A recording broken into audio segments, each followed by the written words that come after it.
ሃይ ተማሪዎች እንዴት ናችሁ? ሊና ነኝ ከሳቋማ። ዛሬ ደግሞ የጀነራል ሳይንስ የሚኒስትሪ ፈተናን የ2017ቱን አንድ ላይ እንሰራለን።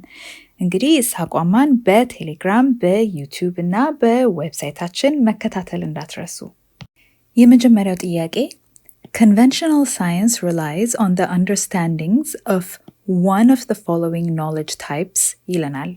እንግዲህ ይሄ ጥያቄ ከሰባተኛ ክፍል ዩኒት 1 ነው የተወሰደው እና እዛ ዩኒት ላይ ስንት አይነት የሳይንስ አይነቶች አሉ ብለን ነበረ። ሳይንስ እንግዲህ ለሁለት ይከፈላል ብለን ነበረ።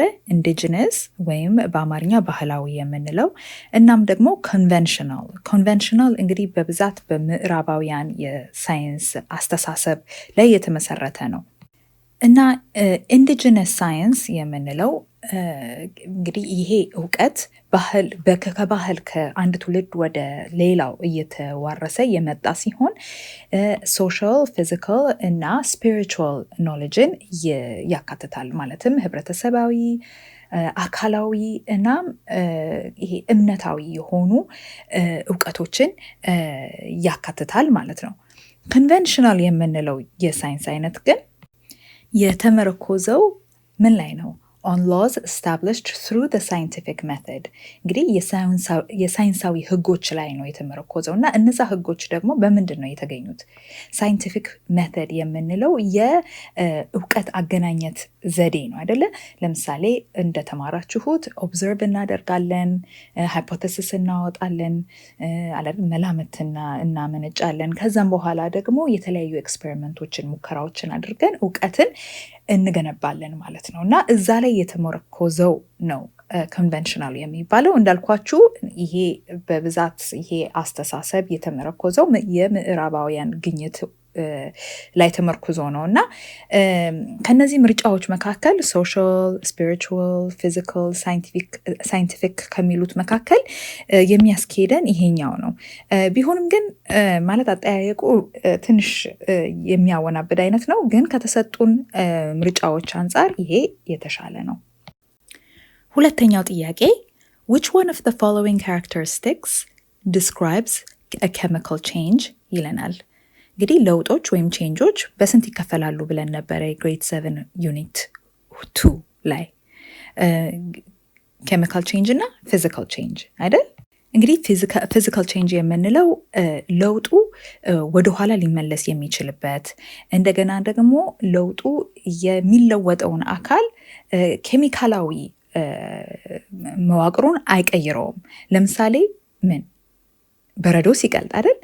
በረዶ ሲቀልጥ ፊዚካል ቼንጅ ነው የምንለው። ምክንያቱም በረዶ ቀልጦ እንደገና ደግሞ ቀዝቃዛ የቀለጠውን ውሃ ቀዝቃዛ ፍሪዘር ውስጥ ብናስገባው ደግሞ መልሶ ደርቆ በረዶ ይሆናል። ስለዚህ ወደ ኋላ ወደፊት መቀያየር ይችላል ፊዚካል ቼንጅ ላይ።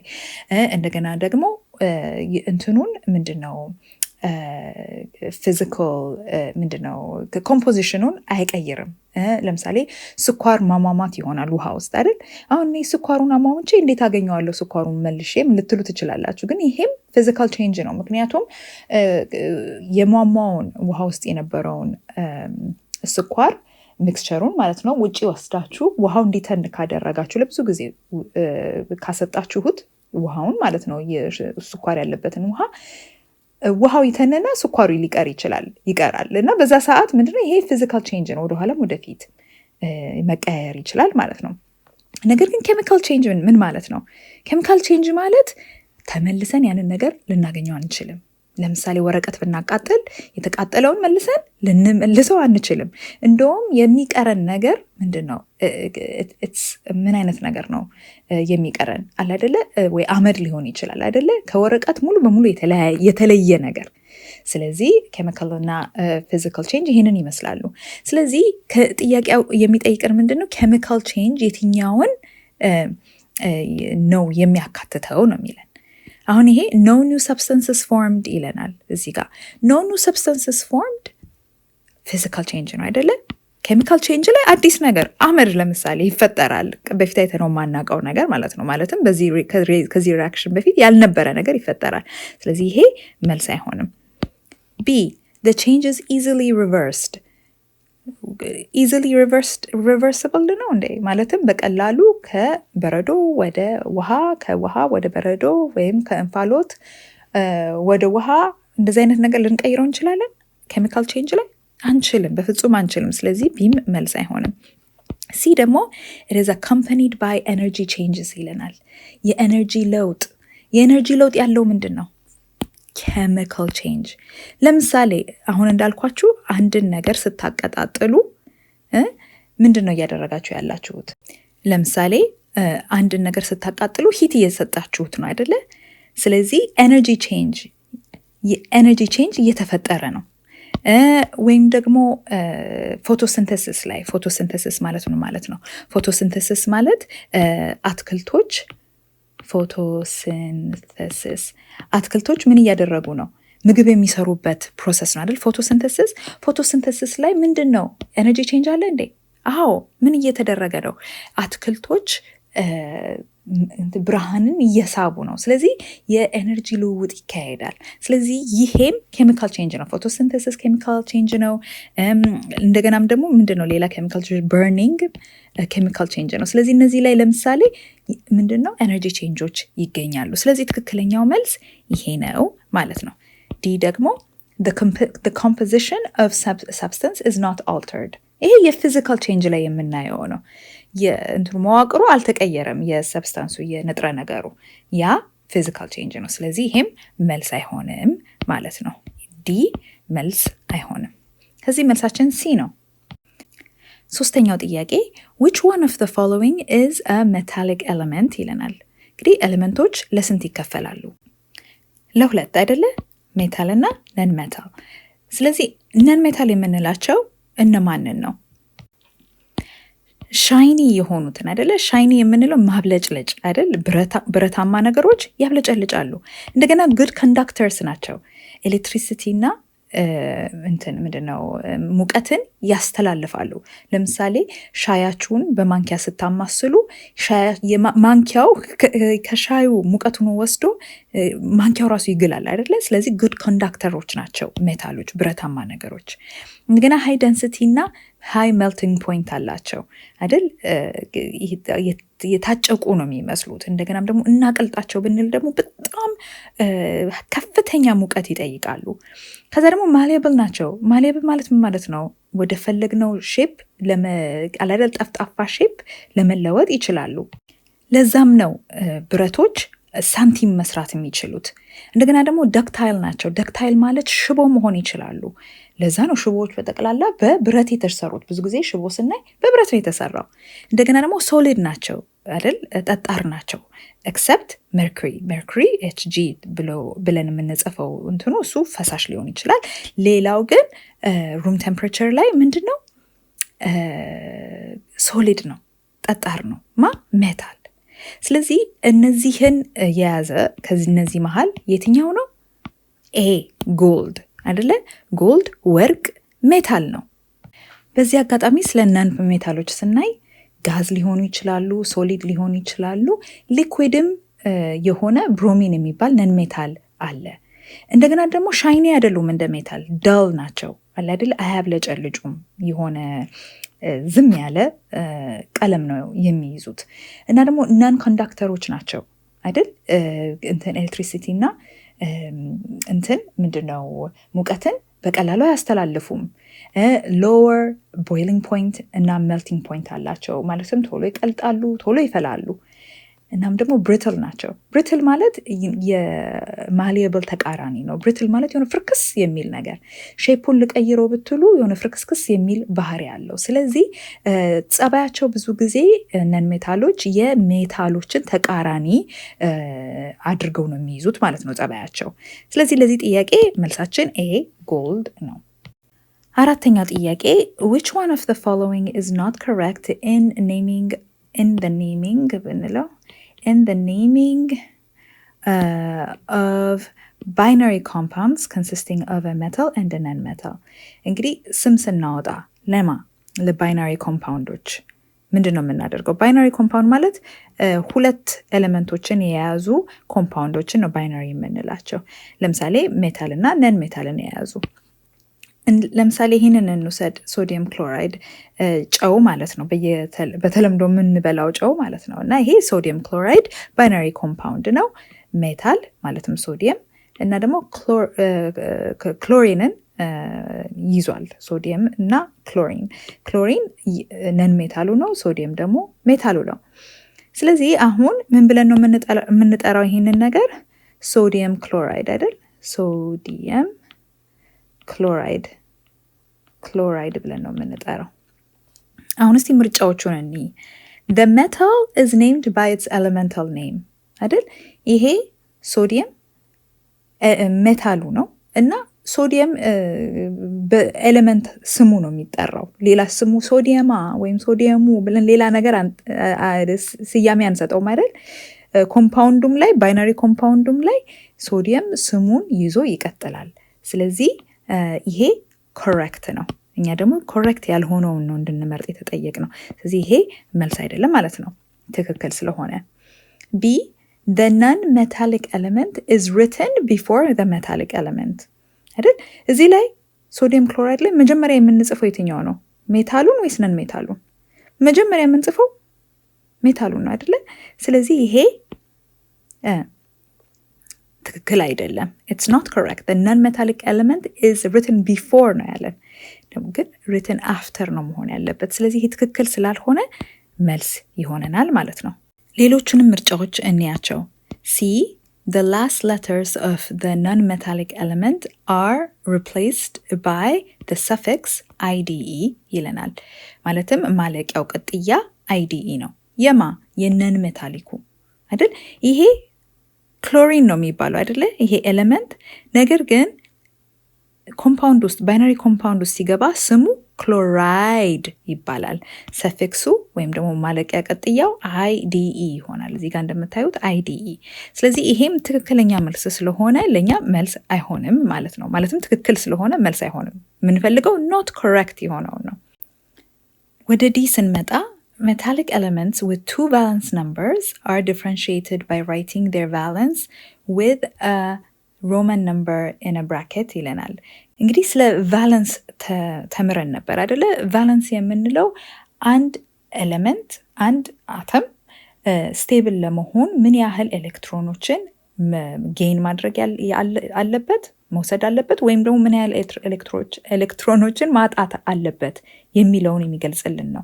ምክንያቱም አንዱ ሲቀበል ሌላው ደግሞ ሲሰጥ ኤሌክትሮኖችን ሲሰጥ ነው ኮምፓውንዶችን ልንፈጥር የምንችለው። ለማንኛውም አንዳንድ ሜታሊክ ኤሌመንቶች ለምሳሌ አይረን 2 ቫለንስ ነምበር አላቸው። ስለዚህ እንደ ሁኔታው ነው የሚሆኑት ማለት ነው። የኤሌክትሮን አሰጣጣቸው እንደ ሁኔታው ነው የሚሆነው። ስለዚህ እነዚህን ለመለያየት ምንድነው የምናደርገው? በሮማን ነምበር እንጠቀማለን። ምን ያህል ቫለንስ እንደተጠቀሙ ወይም ደግሞ ምን ያህል ኤሌክትሮኖችን እንደሚለግሱ ለማሳየት ማለት ነው። ለምሳሌ ይሄኛው ኮምፓውንድ አይረንና ኦክሲጅን ነው። ይሄኛውም ኮምፓውንድ የያዘው አይረንና ኦክሲጅን ነው። ግን የዚህ ስም ምንድነው? አይረን 2 ኦክሳይድ ነው። ይሄኛው ደግሞ አይረን 3 ኦክሳይድ ነው። ለምንድን ነው እንደዛ የተባሉት? የአይረን ቫለንስ ነምበር እዚህ ላይ 2 ነው። የአይረን ቫለንስ ነምበር ደግሞ እዚህ ላይ 3 ነው። ስለዚህ እዚህ ላይ የአይረኑ አተም 2 ኤሌክትሮኖችን ነው የሚለግሰው። እዚህ ላይ ደግሞ 3 ኤሌክትሮኖችን ነው የሚለግሰው። ስለዚህ ስማቸው ራሱ የነዚህ ኮምፓውንዶች ስም አይረን 2 ኦክሳይድ እና አይረን 3 ኦክሳይድ በሮማን ቁጥር ማለት ነው። በዚህ ነው የሚጻፉት። ሮማን ቁጥሮች እንደዚህ ነው የሚጻፉት። ስለዚህ ስሙ ላይ ራሱ የቫለንስ ቁጥሩ ምን ያህል እንደሆነ ይነግረናል ማለት ነው። ስሙ ራሱ ይነግረናል ማለት ነው። ስለዚህ ይሄም ትክክል ስለሆነ መልስ አይሆነንም። አምስተኛው ጥያቄ a grade 8 student took an ice from the deep freezer and kept it on a dish at room temperature. When he observed it after half an hour, there is no ice, but instead the dish contains water. This is due to ይለናል። እንግዲህ ተማሪው ምንድን ያደረገው? አይሱን ወይም በረዶውን ከፍሪዘር ያወጣና ምን ላይ ያደረገው? ሳህን ላይ ውጪ ሩም ቴምፕሬቸር ላይ አደረገው። ከዛስ ምንድን ነው እየሆነ ያለው? ከ30 ደቂቃ በኋላ ከግማሽ ሰዓት በኋላ ኖ አይስ አይደል? በረዶ የለም። እና ምንድነው ያለው እንትኑ ላይ ሳህኑ ላይ ውሃ ብቻ ነው አይደል? the dish contains water። ይሄ የሆነው ለምንድን ነው የሚለን? A evaporation፣ B condensation፣ C melting፣ D sublimation ይለናል። እንግዲህ melting ነው አይደል? ትክክለኛው መልስ መቅለጥ፣ በረዶ ስለቀለጠ ነው አይደል? ይሄ የፊዚካል ስቴት ለውጥ ተካሂዷል ማለት ነው። ስለዚህ እነዚህን ስናያቸው ለምሳሌ evaporation ከምን ወደ ምንድን ነው? ከሊኩዊድ ወደ ጋዝ አይደለ? ከዛስ ኮንደንሴሽን የምንለውስ ከጋዝ አይደል? እንፋሎትን ወደ ሊኩዊድ። ለምሳሌ እንፋሎት የውሃ እንፋሎትን ወደ ፈሳሿ ሲቀየር ይሄ ኮንደንሴሽን ይባላል። ሜልቲንግ እንደምታውቁት ከሶሊድ ወደ ሊኩዊድ አይደለ? ሰብሊሜሽን የምንለው ነገር ደግሞ ምንድን ነው? ይሄ ከሶሊድ ወደ ጋዝ ሲለወጥ ማለት ነው። ስለዚህ ይሄንን ይመስላል የፊዚካል ቼንጆች፣ የስቴት ቼንጆች ማለት ነው። Unidentified physical states A, B, and C are given to you to identify based on their property as follows. Physical state A is highly and easily compressible. B does not flow, and C has less orderly arranged particles. Thus, ይለና ከዛ እነዚህ ምን ፊዚካል ስቴት ላይ እንዳሉ እንድናውቅ ነው የተጠየቅነው ማለት ነው። እንግዲህ A, B, and C ተብለናል እና እነዚህ የተለያዩ ፊዚካል ስቴት ላይ ነው ያሉት፣ ሶሊድ፣ ሊኩዊድ ወይም ጋስ። ስለዚህ ሶሊድ፣ ሊኩዊድ እና ጋስ ምን አይነት የፓርቲክል አሬንጅመንት እንዳላቸው እኒ የመጀመሪያውን ስናየው ፓርቲክሎቹ ውስጡ በጣም ታጭቀዋል አይደለ? ስለዚህ ይሄ ምንድን ነው ማለት ነው? ሶሊድ ነው ማለት ነው። እዚህ ጋር ደግሞ ትንሽም ቢሆን ቦታ አላቸው፣ ትንሽም ቢሆን መዝናናት ይችላሉ። ስለዚህ ይሄ ሊኩዊድ ነው ማለት ነው። ከዛስ ይሄስ በጣም አያችሁ መሀላቸው ላይ ፓርቲክሎቹ መሀል ላይ በጣም ብዙ ቦታ አለ። ስለዚህ ይሄ ምንድን ነው? ጋስ ነው ማለት ነው። አሁን ወደ ጥያቄያችን ስንመጣ physical state A is highly and easily compressible. compressible ማለት ጭምቅ ልናደርገው እንችላለን። አያችሁ ቦታ ስላለ ጭምቅ አድርገን ኮምፕረስ ትንሽ ልናደርገው እንችላለን። ለምን? እዚህ ጋር ቦታ አለ። ስለዚህ ይሄ physical state A highly እና easily compressible ስለሆነ ጋስ የመሆኑ እድል ከፍተኛ ነው ማለት ነው። ስለዚህ ኤን እንጻፍ ጋስ ጋር። ከዛስ B does not flow. B does not flow. ፍሎ አያደርግም ወይም ደግሞ በቀላሉ ከአንዱ ቦታ ወደ አንድ ቦታ በቃ ፈሰስ እያለ አይሄድም። ማን ነው ታዲያ ሊሆን የሚችለው? ሶሊድ ነው አይደለ? ስለዚህ B ሶሊድ ላይ እናስቀምጠው፣ ምክንያቱም መፍሰስ አይችልም። ሊኩዊድ እና ጋስ ግን ፈሰሰስ ማለት ይችላሉ። ስለዚህ B ምንድነው? ሶሊድ የመሆኑ እድሉ ከፍተኛ ነው። C ደግሞ ምንድነው? C has less orderly arranged particles አይደል? less orderly ይሄኛው በደንብ ጥስቅ ያለ ነው። ይሄኛው ደግሞ ቦታ አለው አለ አይደል? እነዚህ ቦታ መለዋወጥ ይችላሉ፣ ትንሽ መንቀሳቀስ ይችላሉ። less orderly አለ አይደል? ልክ እንደዚህ በስነ ስርዓት ጥስቅ ተብለው አይደለም የተቀመጡት። ስለዚህ ይሄ ምንድነው? ምን የመሆን እድል አለው ማለት ነው? liquid። ስለዚህ B ምንድነው? C liquid ነው ማለት ነው። አሁን ወደ ምርጫችን እንግባ። B is liquid ይለናል። አይ B solid ነው ብለናል። B ደግሞ ምንድነው? እዚህ ጋር A is gas. A is gas. A gas ነው። ስለዚህ ይሄንን እንምረጥ። C is solid ይለናል። No, B ነው solid። እዚህ ጋር B is gas ይለናል አይደል? እኛ ደግሞ ጋስ ብለን የያዝነው A ነው። ስለዚህ ትክክለኛው መልስ B ነው ማለት ነው።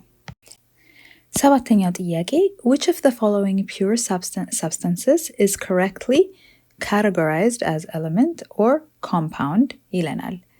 እንግዲህ pure substance ምን እንደሆነ እና element እና compound ደግሞ ምን እንደሆኑ እኒ እንግዲህ matter ለሁለት እንደሚከፈል አይተን ነበረ ሰባተኛ ክፍል ላይ pure substance እና mixture። pure substance የምንላቸው ፊዚካሊ ማንለያቸውን ሰብስታንሶች ነው። አንድ ሰብስታንስ ብቻ ነው በውስጣቸው የያዙት። ሚክስቸር የምንለው ግን ለምሳሌ ስኳርና ውሃ ወይም ጨውና ውሃ ሊሆን ይችላል።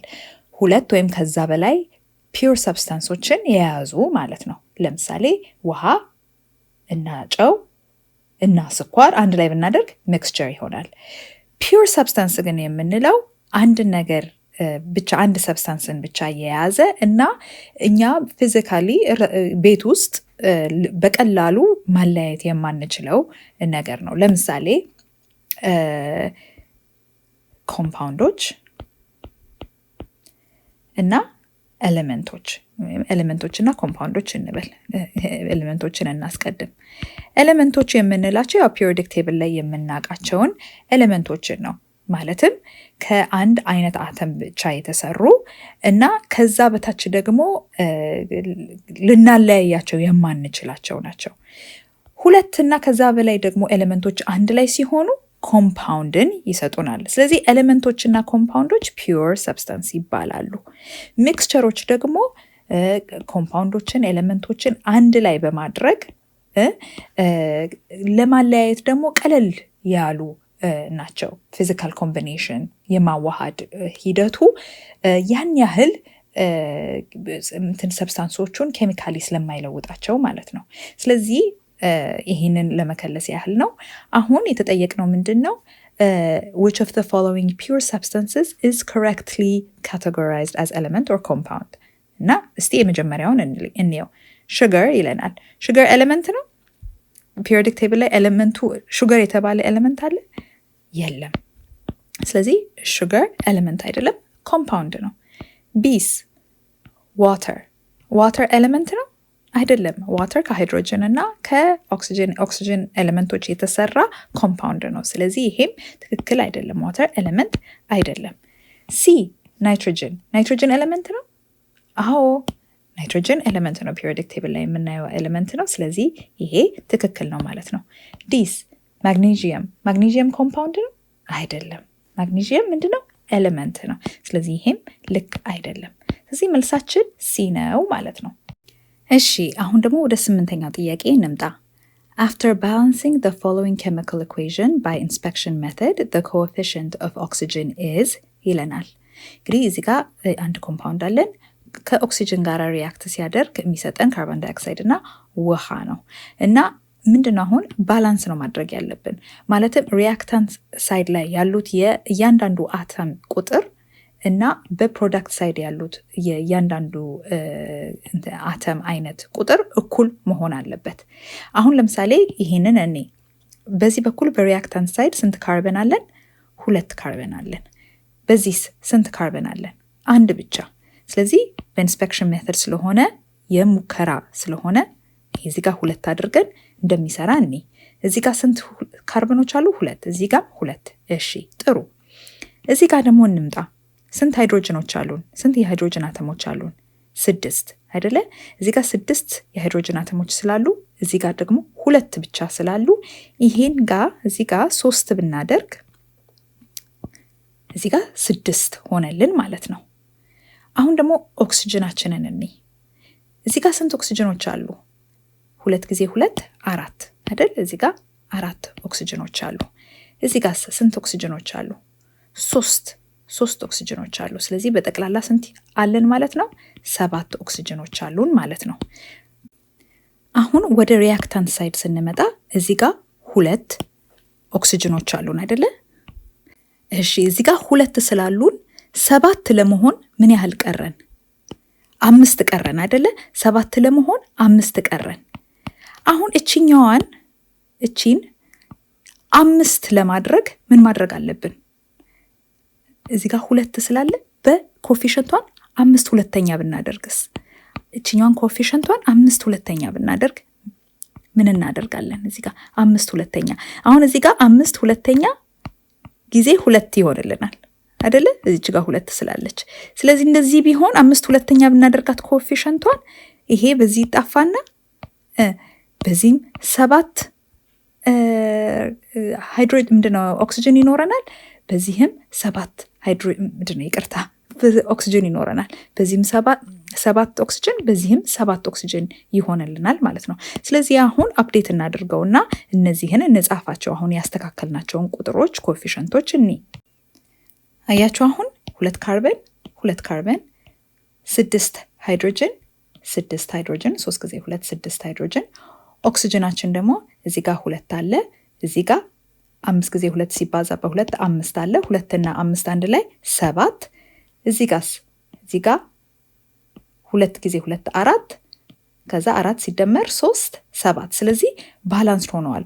ነገር ግን እንደዚህ አድርገን ብንጽፍ ጥሩ አይደለም አይደለ? ፍራክሽን እዚህ ጋር ፍራክሽን ኮኤፊሽንት ምርጫችንም ላይ የለም።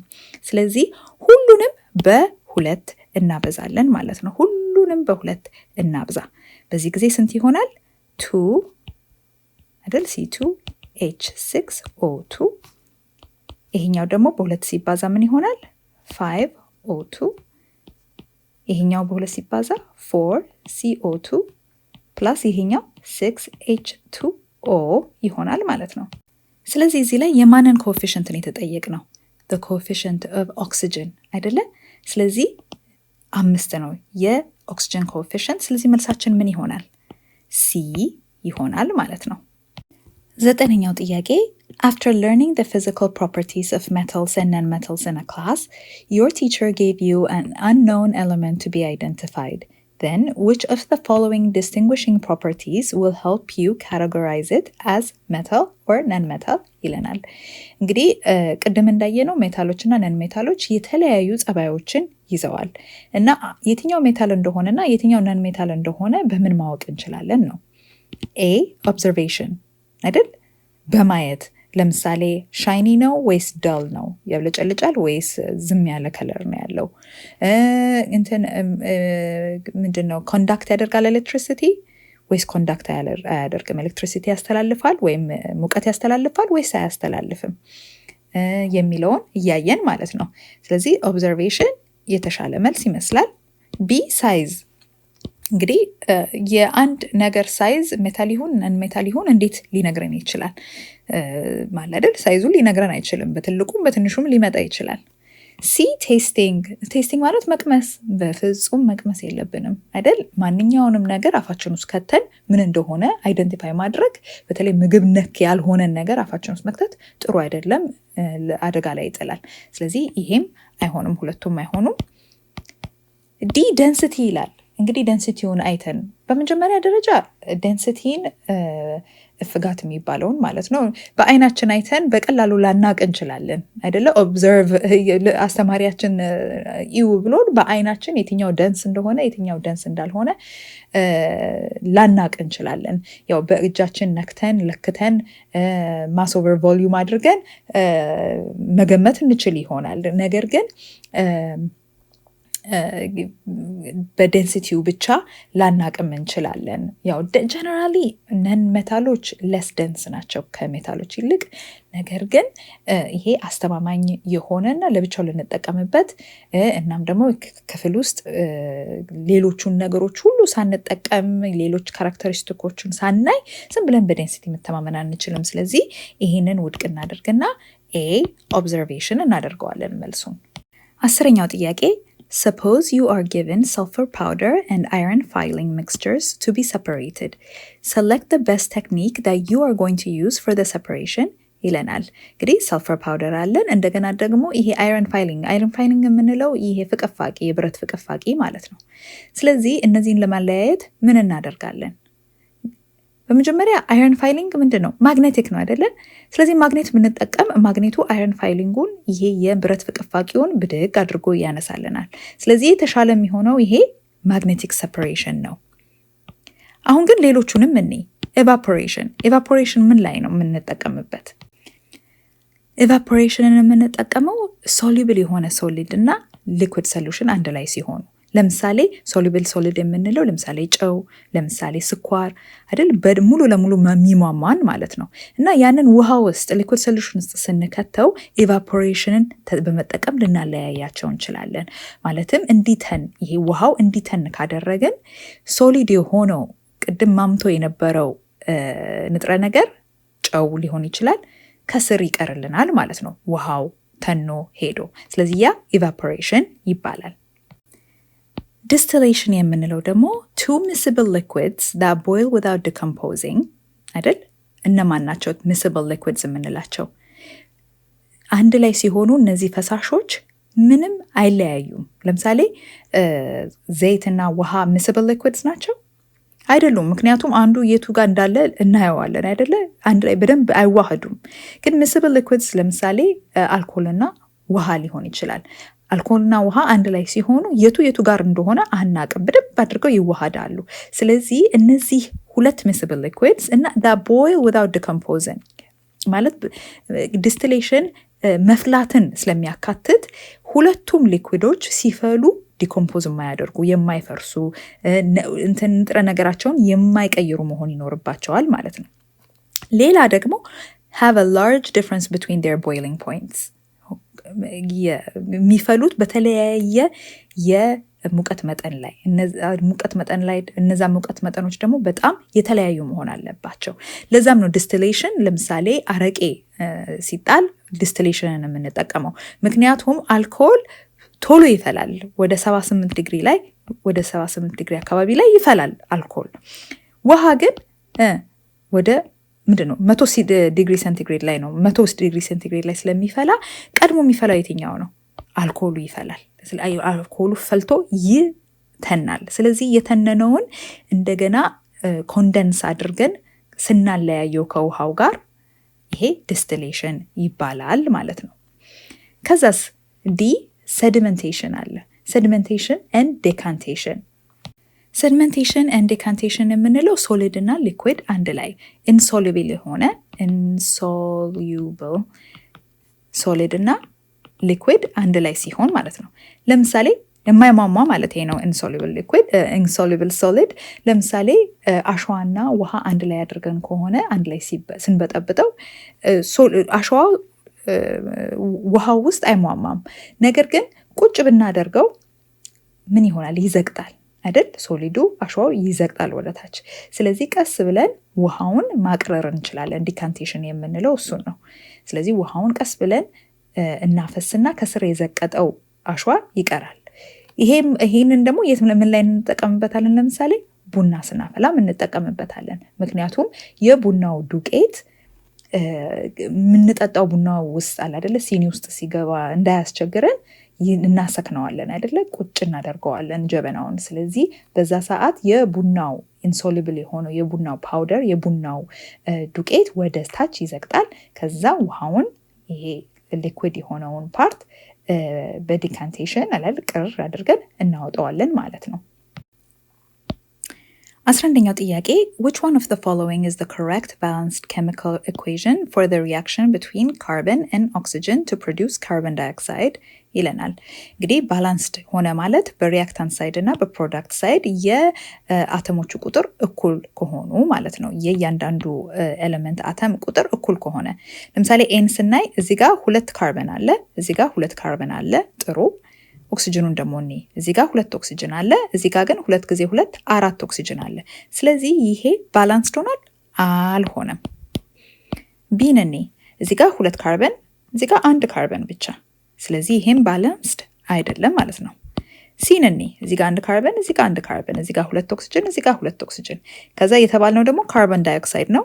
ካርበን ዳይኦክሳይድ 2 ኦክሲጅኖች። ስለዚህ ይሄ ትክክል ነው። ከዛ ዲ 2 ካርበን አለ እዚህ ጋርም 2 ካርበን አለን፣ እዚህ ጋር 2 ኦክሲጅን አለ፣ ግን እዚህ ጋር 6 ኦክሲጅን ነው። ስለዚህ ይሄም ባላንስ አይደለም ማለት ነው። ስለዚህ መልሳችን ሲ ነው። 12ኛ there are mixtures of bean seed and ጤፍ in a container. Which of the following is the best physical means to separate them? ይለናል። እንግዲህ የባቄላ ፍሬዎችና ጤፍ አንድ ላይ የሆነ ማስቀመጫ ውስጥ ተቀምጠዋል። ታዲያ እንዴት አድርገን ነው ልናለያያቸው የምንችለው ነው የሚለን። የመጀመሪያው ቦይሊንግ ብናፈላው ምን ይለያይልናል? ጤፍና ባቄላን ብናፈላ አይለያያቸውም። ስለዚህ ኤ መልስ አይሆንም። ቢ ሳይዝ፣ ይሄ የተሻለ ነው። ሳይዝ ማለት ለምሳሌ ወንፊት ልንጠቀም እንችላለን። ጤፍ በጣም ትናንሽ ስለሆኑ የጤፍ ዘሮች በጣም ትናንሽ ስለሆኑ የጤፉን የሚያወጣ አይደል ጤፉን የሚያስገባ ነገር ግን ባቄላውን የማያስገባ ወንፊት ብናገኝ ለምሳሌ በሳይዝ አማካኝነት ይህንን ባቄላውንና ጤፉን ልናለያይ እንችላለን ለምሳሌ በወንፊት። ስለዚህ ይሄ ሳይዝ የተሻለ መልስ ይሆናል። ቢን እንምረጥ። ሲ ሶሉቢሊቲ ይለናል። አንዱ የሚሟሟ አንዱ የማይሟሟ ነው አይደለም አይደል? አሁን ለምሳሌ ጨውና የጨው አንኳርና ባቄላ ብንባል ወይም የጨው አንኳርና ጤፍ ብንባል ምንድነው የምናደርገው? ውሃ ውስጥ ስንከተው ጤፉ አይሟሟም፣ ነገር ግን ጨው ይሟሟል። ስለዚህ ጤፉን እናነሳ ነበረ። የዛን ጊዜ ሶሉብል እንል ነበረ። ነገር ግን ለዚህ ጥያቄ አይሆንም። ስለዚህ ይሄም መልስ አይሆንም። ዲ ማግኔቲዝም። ማግኔቲዝም የሚረዳን መቼ ነው? አንዱ ማግኔቲክ የሆነና ሌላው ደግሞ ማግኔቲክ ያልሆነ ከሆነ በማግኔት ሊነሳ የሚችለውን በማግኔት በመጠቀም እናነሳና የማይነሳውን ደግሞ እዛው እናስቀራለን ማለት ነው። ስለዚህ ማግኔቲዝም በዚህ ሁኔታ ነው የሚያገለግለን። ለዚህ ጥያቄ ግን አይሆንም። ስለዚህ ይህም ውድቅ ይሆናል። 13ኛው ጥያቄ which of the following is the smallest particle of a substance that can exist freely in nature ይለናል። እንግዲህ ቁልፍ የሆነው ነገር እዚህ ላይ ምንድነው? freely in nature የሚለው ነው። እንግዲህ which of the following is the smallest particle of a substance ብሎ ቢያቆም ኖሮ ምናልባት አተም ለማለት እንትን ይለን ነበር፣ ያጋድለን ነበር አይደለ? ነገር ግን እዚህ ላይ ምንድነው መልሳችን? ሞለኪውል ነው። ለምን ሞለኪውል የምንለው ፍሪሊ ኢን ኔቸር? ለምሳሌ ሃይድሮጅን ዝም ብሎ ለብቻው አንድ አተም እየተንሰራፋ አይደለም አይደል? H2 ሆነው ነው፣ ሁለት ሆነው ነው አንድ ላይ ሞለኪውል ሆነው ስቴብል ሆነው የምናገኛቸው ምን ውስጥ? ኔቸር ውስጥ። ስለዚህ ሞለኪውሎች ምንድነው? the smallest particle of a substance that can exist freely in nature ብንል ሞለኪውሎች ናቸው ማለት ነው። ስለዚህ ኤ ነው መልሳችን። ነገር ግን ፍሪሊ ኢን ኔቸር ለምሳሌ አተም ሆኖ የሚገኙ አንዳንድ ሰብስታንሶች አሉ። ለምሳሌ ኢነርት ጋዞች ወይም ኖብል ጋዝ የምንላቸው እነ ሂሊየም እነ ኒዮን ምናምን ምናምን እነዚህ ኢነርት ጋዝ ስለሆኑ ስቴብል የሚሆኑት ለብቻቸው እንደ አተም ሆኖ ስቴብል ሆነው መቅረት ይችላሉ፣ ጥንድ ሳያስፈልጋቸው ወይም ደግሞ እንደ ሞለኪውል 2-3 ሆነው ሳይሆን ለብቻቸው መቅረት ይችላሉ። ግን in general molecule ነው smallest particle of a substance that can exist freely in nature stable ሆኖ nature ላይ የምናገኘው። ስለዚህ የተሻለ መልስ የሚሆነው A ነው። 14ኛው ጥያቄ which one of the following hydrocarbon belongs to alkane ይለናል። እንግዲህ ስለ 3 የሃይድሮካርበን አይነቶች አይተን ነበር አይደል? አንዱ አልኬን፣ ሌላው አልኪን፣ ሌላው ደግሞ አልካይን። እስቲ እነዚህን ፎርሙላቸውን እኒ አልኬንስ CnH2n+2 አልኪንስ CnH2n አልካይንስ ደግሞ CnH2n-2። ስለዚህ የተጠየቅነው አልኬን ነው። ይህንን ፎርሙላ የሚያሟላውን ነው የምናየው ማለት ነው። ስለዚህ ሲ እዚህ ጋር ለምሳሌ ኤ ላይ ካርበን 5 ነው። ስለዚህ ይሄ 2n ሆነ አይደለ? የካርበኑ 2 ጊዜ። ስለዚህ ይሄ አልኬን አይደለም። ለምን? 2n+2 ነው መሆን ያለበት የሃይድሮጅን ቁጥር። ስለዚህ ይሄ አይደለም። ቢ C7H12 አይደል? እዚህ ጋር ምንድነው አልኬን ቢሆን ኖሮ 7 ጊዜ 2 14 ሲደመር 2 16 ነበር መሆን የነበረበት አልኬን ለመሆን። ስለዚህ ይሄም አይደለም። ሲንኒ እዚህ ጋር 8 አለን፣ ካርበን 8 አለን፣ እዚህ ጋር 18 እዚህ ጋር 2n አይደል? 2 times 8 16 ሲደመር 2 18። ስለዚህ ይሄ የአልኬንን ፎርሙላ ስለሚያሟላ ሲ ትክክል ነው ማለት ነው። ዲ ደግሞ እንየው። ሲ 6H8 ይላል። ሲ 6 ከሆነ ኤች ምንድን ነበር መሆን የነበረበት? 6 ጊዜ 2 12 ሲደመር 2 14 ነበር መሆን የነበረበት 8 ሳይሆን። ስለዚህ ይሄም አይደለም ማለት ነው። መልሳችን ሲ ሆኖ ይቀራል። 15ኛው ጥያቄ according to Aristotle A atoms exist, B matter is indivisible, C the idea of atom is rejected, D, there is a limit to which matter is broken ይለናል። እንግዲህ አርስቶትል ምንድነው ያምን የነበረው ማተር ኮንቲኒዩስ እንደሆነ ማለትም ቆርጠን ከትፈን እስከ መጨረሻው በቃ ማለቂያ በሌለው ሁኔታ በቃ አይደል ኢንፊኒትሊ ኮንቲኒየስሊ መቆራረጥ እንችላለን እና የአተሞችን መኖር ሪጀክት አድርጎ ነበረ። ስለዚህ the idea of atom is rejected የሆነ ጊዜ ላይ ቆርጠን አተሞች ላይ እንደርሳለን የሚል አስተሳሰብ አልነበረውም። ስለዚህ ሲ የተሻለ መልስ ነው ማለት ነው። 16ኛው ጥያቄ which one of the following is correct with regards to potassium ይላል። እንግዲህ እዚህ ጋር ሁለት ቁጥሮች ተሰጥተውናል። ይሄ የፖታሲየም ምንድነው ሲምቦል ነው እና ምንድናቸው እነዚህ? ከላይ ያለው ማስ ነምበር ነው። ከላይ ያለው ምንድነው? ማስ ነምበር ነው አይደል? ማስ ነምበር የምንለው ምንድነው? number of neutrons እና number of protons ፕሮቶኖች እና ኒውትሮኖች አንድ ላይ ማስ ነምበር እንላቸዋለን። ከላይ ነው የሚጻፉት። የሁለቱ ድምር ስለሆነ አያችሁ ከላይ ያለው ቁጥሩ በዛ ያለ ነው። ከስርስ ዜድ የምንለው አቶሚክ ነምበር ነው። አቶሚክ ነምበር ደግሞ ምንድነው? number of protons የፕሮቶኖች ቁጥር ነው ማለት ነው። የፕሮቶኖችና የኤሌክትሮኖች ቁጥር እኩል የሆነበት ጊዜ አተሙ ኒውትራል ሲሆን ማለት ነው። ያ ጊዜ አቶሚክ ነምበር የነምበር ኦፍ ኤሌክትሮኖችም ቁጥር ሊሆን ይችላል for a neutral atom። ስለዚህ in general እነዚህን ካወቅን ወደ ምርጫዎቻችን እንሂድ። A mass number is 39 ይለናል። ማስ ነምበሩ 39 ነው። ከላይ የሚጻፈው ማስ ነምበር አይደለ? ስለዚህ ይሄ ትክክል ነው። ቢ ደግሞ ፕሮቶን ነምበር is 20 ይላል። የፕሮቶን ቁጥር 20 ነው። የፕሮቶን ቁጥር ስንት ነው? እዚህ ላይ 19 ነው አይደለ? የአቶሚክ ነምበር ነው ፕሮቶን ቁጥር ከስር የሚጻፈው እሱ ደግሞ 19 ነው። ስለዚህ ይሄ ትክክለኛ መልስ አይደለም ቢ ማለት ነው። ስለዚህ ይህን ውድቅ እናደርጋለን። ሲ atomic number is the same as its neutron number። አቶሚክ ነምበር ከፕሮቶን ነምበሩ ጋር ነው እንጂ ከኒውትሮን ነምበሩ ጋር እኩል አይደለም። ስለዚህ ይሄ ልክ አይደለም። D the electron number the number of electrons እንደማለት ነው is the same as the neutron number no አይደለም ማለት ኒውትራል አተም ላይ ኤሌክትሮን እና ፕሮቶን ናቸው አንድ አይነት እንጂ ከኤሌክትሮን እና ኒውትሮን አንድ አይነት መሆን የለባቸውም ወይም ዳይሬክትሊ ኮኔክሽን የላቸውም። ስለዚህ ይሄ ውድቅ ይሆናል። መልሳችን ኤ ነው ማለት ነው። በዚህ አጋጣሚ የኒውትሮን ቁጥሩን ለማወቅ ከፈለግን ምን ማድረግ እንችላለን? number of neutrons እኩል ይሆናል ማስ ነምበር ሲቀነስ number of protons ወይም ደግሞ ማስ ነምበር ሲቀነስ አቶሚክ ነምበር ማድረግ እንችላለን ኒውትሮኑን ከፈለግን ማለት ነው።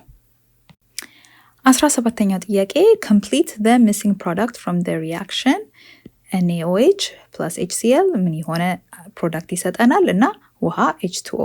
ስለዚህ ይሄ X ምንድነው ማለቱ ነው። አሁን የሆነ ሪያክሽን ተፈጥሯል።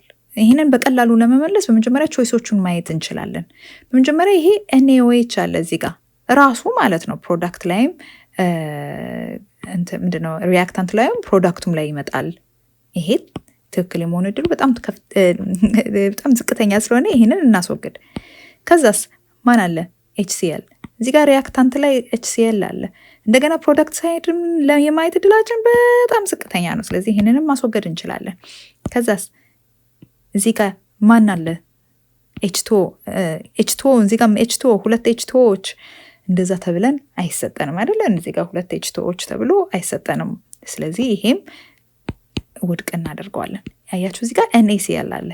ይሄ ትክክል ይመስላል። ምክንያቱም ከዚህ ጋራ ናይትሮጅኑ ተወስዶ ከዚህ ጋራ ክሎሪኑ ተወስዶ NaCl የሚል ሶዲየም ክሎራይድ የሚል ፕሮዳክት ሰጥቶን ከዛ እዚህ ጋር የቀሩት ሃይድሮጅንና ኦክሲጅኖች ውሃን ይሰጡናል። ስለዚህ ይሄ ትክክለኛ መልስ ነው ማለት ነው። እንግዲህ ቤዝ እና አሲድ እንትን ብሎ ሪያክት አድርገው ሶልት እና ዋተር የሚሰጠን የኒውትራላይዜሽን ሪያክሽን ነው ይሄ። ጥያቄ 18 which one of the following descriptions ላድርገው is correct about acidic and basic oxide ይለናል። እንግዲህ ኦክሳይድ የምንላቸው እነማን ናቸው? የሆነ ኤሌመንት ከኦክሲጅን ጋራ ተዋህዶ ባይነሪ ኮምፓውንድ የሆነ ውጤት ከሰጠን ኦክሳይድ ይባላል ያ ፕሮዳክት ማለት ነው። ማለትም ባይነሪ ኮምፓውንድ የምንለው ሁለት አይነት ኤሌመንቶችን የያዘ አንዱ ኦክሲጅን አንዱ ደግሞ ሌላውን ኤሌመንት የያዘ ኮምፓውንድ ነው ኦክሳይድ የሚባለው። ስለዚህ አሲዲክ እና ቤሲክ ኦክሳይድ ደግሞ የምንላቸው እነማን ናቸው? አሲዲክ ኦክሳይድ የምንላቸው ከውሃ ጋር ሪያክት ሲያደርጉ ምንድነው የሚሰጡን? አሲድስ ኦር acidic solutions እና እነዚህ ኦክሳይዶች እነዚህ አሲዲክ ኦክሳይዶች usually ነን ሜታሊክ ኦክሳይዶች ናቸው። ማለትም ይሄ ኦክሳይድ አሲዲክ ኦክሳይዶች በብዛት የሆነ ነን ሜታል ከኦክሲጅን ጋር ሲዋሃድ የሚሰጡን የምናገኛቸው ኦክሳይዶች ናቸው እና እነዚህን ኦክሳይዶች ውሃው ስንከታቸው አሲድ ወይም አሲዲክ ሶሉሽኖችን እናገኛለን። በተቃራኒው ደግሞ ቤሲክ ኦክሳይድስ የምንላቸው ከውሃ ጋር ሲሟሙ ምንድነው የሚሰጡን? ቤሶችን ይሰጡናል ወይም ቤሲክ ሶሉሽኖችን ይሰጡናል እና እነዚህ ኦክሳይዶች በብዛት እነዚህ ቤሲክ ኦክሳይዶች ራሳቸው የተሰሩት ብዙ ጊዜ በምንድን ነው? በሜታሊክ ኤሌመንትና በኦክሲጅን ውህደት ነው ማለት ነው። ስለዚህ አሲዲክ ኦክሳይድ እና ቤሲክ ኦክሳይድ ይህንን ይመስላሉ። ሌላ ደግሞ ማወቅ ያለብን ምንድን ነው? አሲዲክ ኦክሳይድ እና ቤስ አንድ ላይ ሪያክት ሲያደርግ ምንድን ነው የሚሰጠን? ሶልት እና ዋተር። በተቃራኒው ደግሞ ቤሲክ ኦክሳይድ እና አሲድ አንድ ላይ ሪያክት ሲያደርጉ ምንድን ነው የሚሰጡን? ሶልት እና ዋተር እንደገና። ኦኬ። ከዛ ደግሞ ቤሲክ ኦክሳይድ እና እዚህ ጋር ልጻፈው። ቤሲክ ኦክሳይድ እና አሲዲክ ኦክሳይድ አንድ ላይ ደግሞ ሪያክት ሲያደርጉ ምንድን ነው የሚሰጡን? ሶልት ይሰጡናል። አሲዲክ ኦክሳይድ እና ቤሲክ ኦክሳይድ ደግሞ አንድ ላይ ሲሆኑ ሶልት ይሰጡናል። አንዱ ኦክሳይድ አንዱ አሲድ ወይም ደግሞ አንዱ አሲዲክ ኦክሳይድ አንዱ ቤስ ከሆነ ደግሞ ውሃም ይጨመርበታል። አሁን ይህንን አንዴ በደፈናው ከልሰናል። እስቲ ቾይሶቹን እኔ ኤ an acidic oxide dissolves in water to form salt ነው እንዴ? አሲዲክ ኦክሳይድ ከውሃ ጋር ምንድነው የሚሰጠን? አሲድ ወይም አሲዲክ ሶሉሽን ነው የሚሰጠን። ስለዚህ ይሄ ትክክለኛ መልስ አይደለም። ወደ ቢ እንሂድ። Basic oxides react with acids to form an acid and base. አያችሁ? ቤሲክ ኦክሳይድ ከአሲድ ጋር ምንድነው ሲዋሃድ ምንድነው የሚሰጠን? ሶልት እና ዋተር ነው የሚሰጠን። ስለዚህ ይሄ አይደለም ማለት ነው መልሱ። C. Acidic oxides react with bases to form salts and water. አያችሁ? አሲዲክ ኦክሳይድ ከቤስ ጋር ምንድነው የሚሰጠን? ሶልት እና ዋተር። ስለዚህ ይሄ ትክክል ነው። መልሳችን ሲ ሆነና ዲንም እኔ A basic oxide reacts with water to produce an acid and salt. Basic oxide ከውሃ ጋር ምንድነው የሚሰጠን? ቤስ ወይም ቤሲክ ሶሉሽን ነው የሚሰጠን። ስለዚህ ይሄ መልስ አይደለም ማለት ነው። መልሳችን ሲ ሆኖ ይቀራል። 19ኛው ጥያቄ which one of the following is a metallic oxide ይላል። እንግዲህ metallic oxide አንድ ሜታል እና ከኦክሲጅን አንድ ላይ ሲዋሃዱ የሚሰጠን ሪዛልት ነው አይደል ሜታሊክ ኦክሳይድ። ስለዚህ ከነዚህ መሃል በሜታል የተሰራው ኦክሳይድ የትኛው ነው? ኤ ሰልፈር ዳይኦክሳይድ። ሰልፈር ዳይኦክሳይድ ይሄ ሰልፈር በምንድን ነው? ነን ሜታል ነው አይደለ? ስለዚህ ይሄ መልስ አይሆንም። ቢ ፖታሲየም ኦክሳይድ።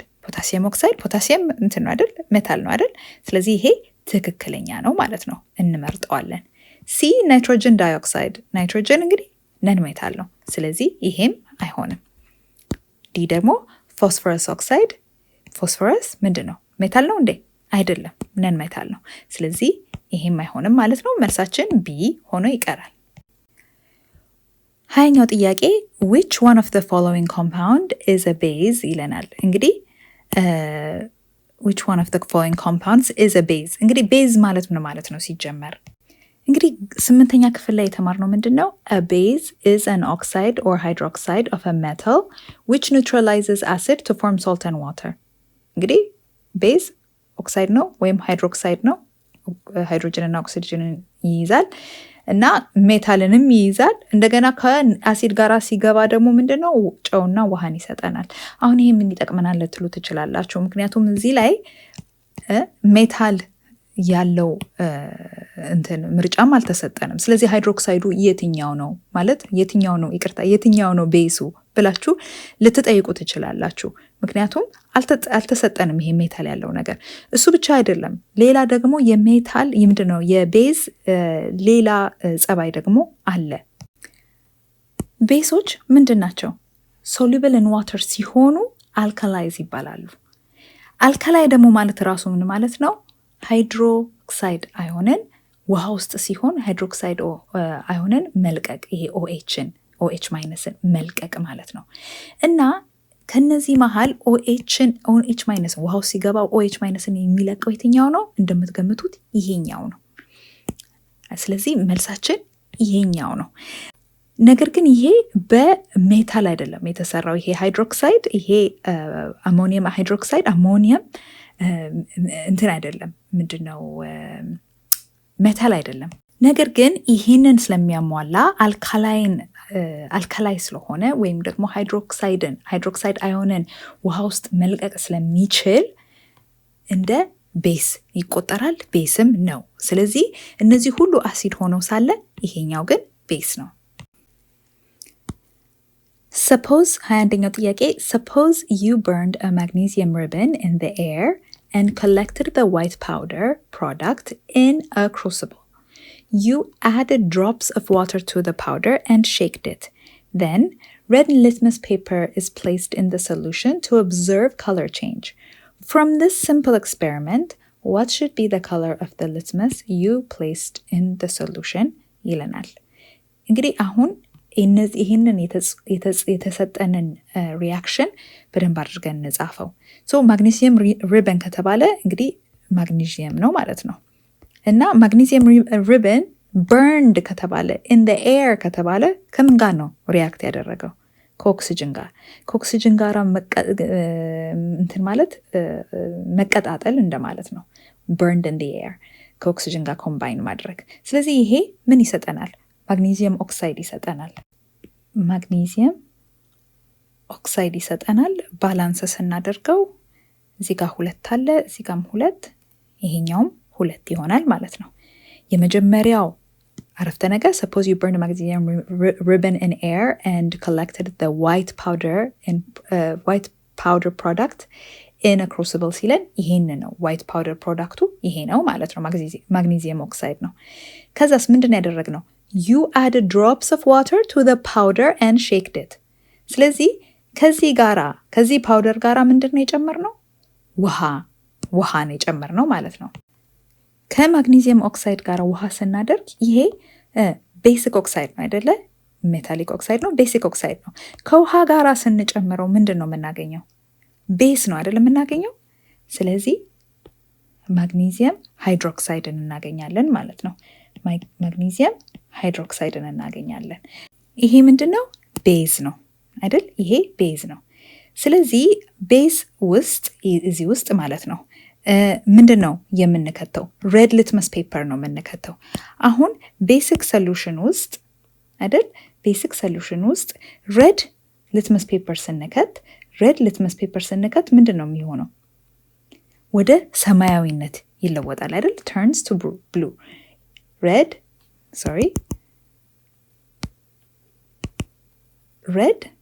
turns to blue አይደለ? ይሄንን red ቀይ ላድርገው። ምንድነው እያለን ያለነው? in basic solutions እንደነዚህ አይነት ቤስ ውስጥ ምንድነው የምናገኘው? red litmus paper ወደ blue ይቀየራል። ስለዚህ መልሳችን ምንድነው? blue ነው ማለት ነው። a blue ምንድነው a የያዘው blue የሚለውን መልስ ነው። ስለዚህ ኤን እንመርጣለን። 22ኛው ጥያቄ a microscope is needed to view a ants ጉንዳኖች፣ b ጤፍ፣ c chicken egg፣ d onion cell የሽንኩርት ሴል ማለት ነው፣ የሽንኩርት ህዋስ። ማይክሮስኮፕ እንግዲህ የምንጠቀመው ህዋሶችን ለማየት ነው አይደለ? ጤፍን ወይም ደግሞ ጉንዳኖችን ለማየት ማግኒፋይንግ ግላስ መጠቀም እንችላለን አይደል? አጉሊ መነጽር መጠቀም እንችላለን። ይሄ ማይክሮስኮፕ ግን የምንጠቀመው ህዋሶችን ሴሎችን ለማየት ነው። ስለዚህ መልሳችን ዲ ይሆናል። 23ኛው ጥያቄ answer question number 23 based on the following figure ይለናል። እንግዲህ የሴል ስትራክቸር ተሰጥቶናል። which one of the following structure of a cell represented by a given letter is correctly matched with its function ይለናል። እንግዲህ የተለያዩ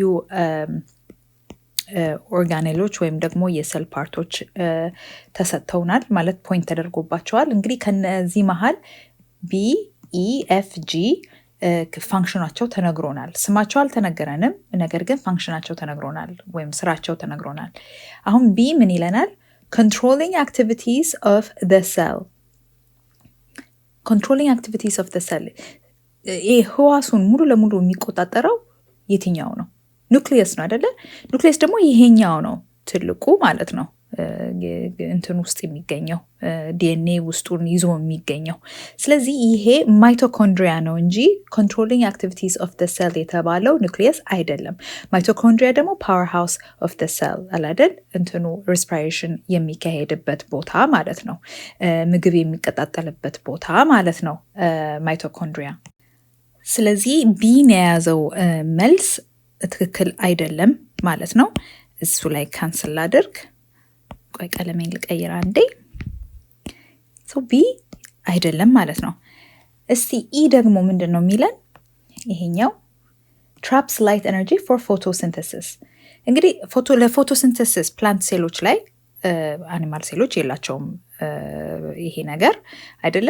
ለምን አኒማል ሴሎች ፎቶሲንተሲስ አያደርጉም። ነገር ግን ፕላንት ሴሎች ምንድን ነው ፎቶሲንተሲስ የሚያደርጉበት ኦርጋኔል? ክሎሮፕላስት አይደል? ክሎሮፕላስት። ይሄኛው ደግሞ ቫኪዩል ነው የሚመስለው አይደል? የሆነ ከረጢት የመሰለው ነገር ቫኪዩል ነው የሚመስለው እንጂ ክሎሮፕላስት አይመስልም። ከረጢት የሚመስለው ነገር ደግሞ ቫኪዩሉ ምንድን ነበረ ስራው ነገሮችን መያዝ አለ አይደለ? ጨዎችን፣ ሶልትስ፣ ሹገርስ ይይዛል። እንደገና ደግሞ ፕላንት ሴሎች ቀጥ ብለው እንዲቆሙ ያደርጋል። ይሄ ደግሞ ምንድነው? ቫኪዩል ስለሆነ traps light energy for photosynthesis አይደለም ስራው ማለት ነው። እስቲ ኤፍን እኔ ኤፍ ደግሞ ምንድነው? jelly like substance where other organelles are found። እዚህ ጋር are found ነው፣ እዚህ ጋር ተቆርጦ ነው። እሺ are found jelly like substance where other organelles are found። እሱ ምንድነው? እሱ ምንድነው የሚባለው? ሳይቶፕላዝም አይደል? ይሄ ባዶ ቦታ እንደ ጄሊ አይነት ነገር የሆነ እንደ ወፍራም ፈሳሽ አይነት ነገር እና ሌሎቹ ኦርጋኔሎች የሚንሳፈፉበት ምንድን ነው የሚባለው? ክሎሮፕላስት ነው የሚባለው። ምንድነው? ሶሪ ክሎሮፕላስት አልኩ፣ ሳይቶፕላዝም ነው የሚባለው። ስለዚህ ይሄ ሳይቶፕላዝም ነው እና ፋንክሽኑም ትክክል ነው። ይሄ ሳይቶፕላዝም ነው አይደል? ስለዚህ ይሄ ትክክል ነው ማለት ነው።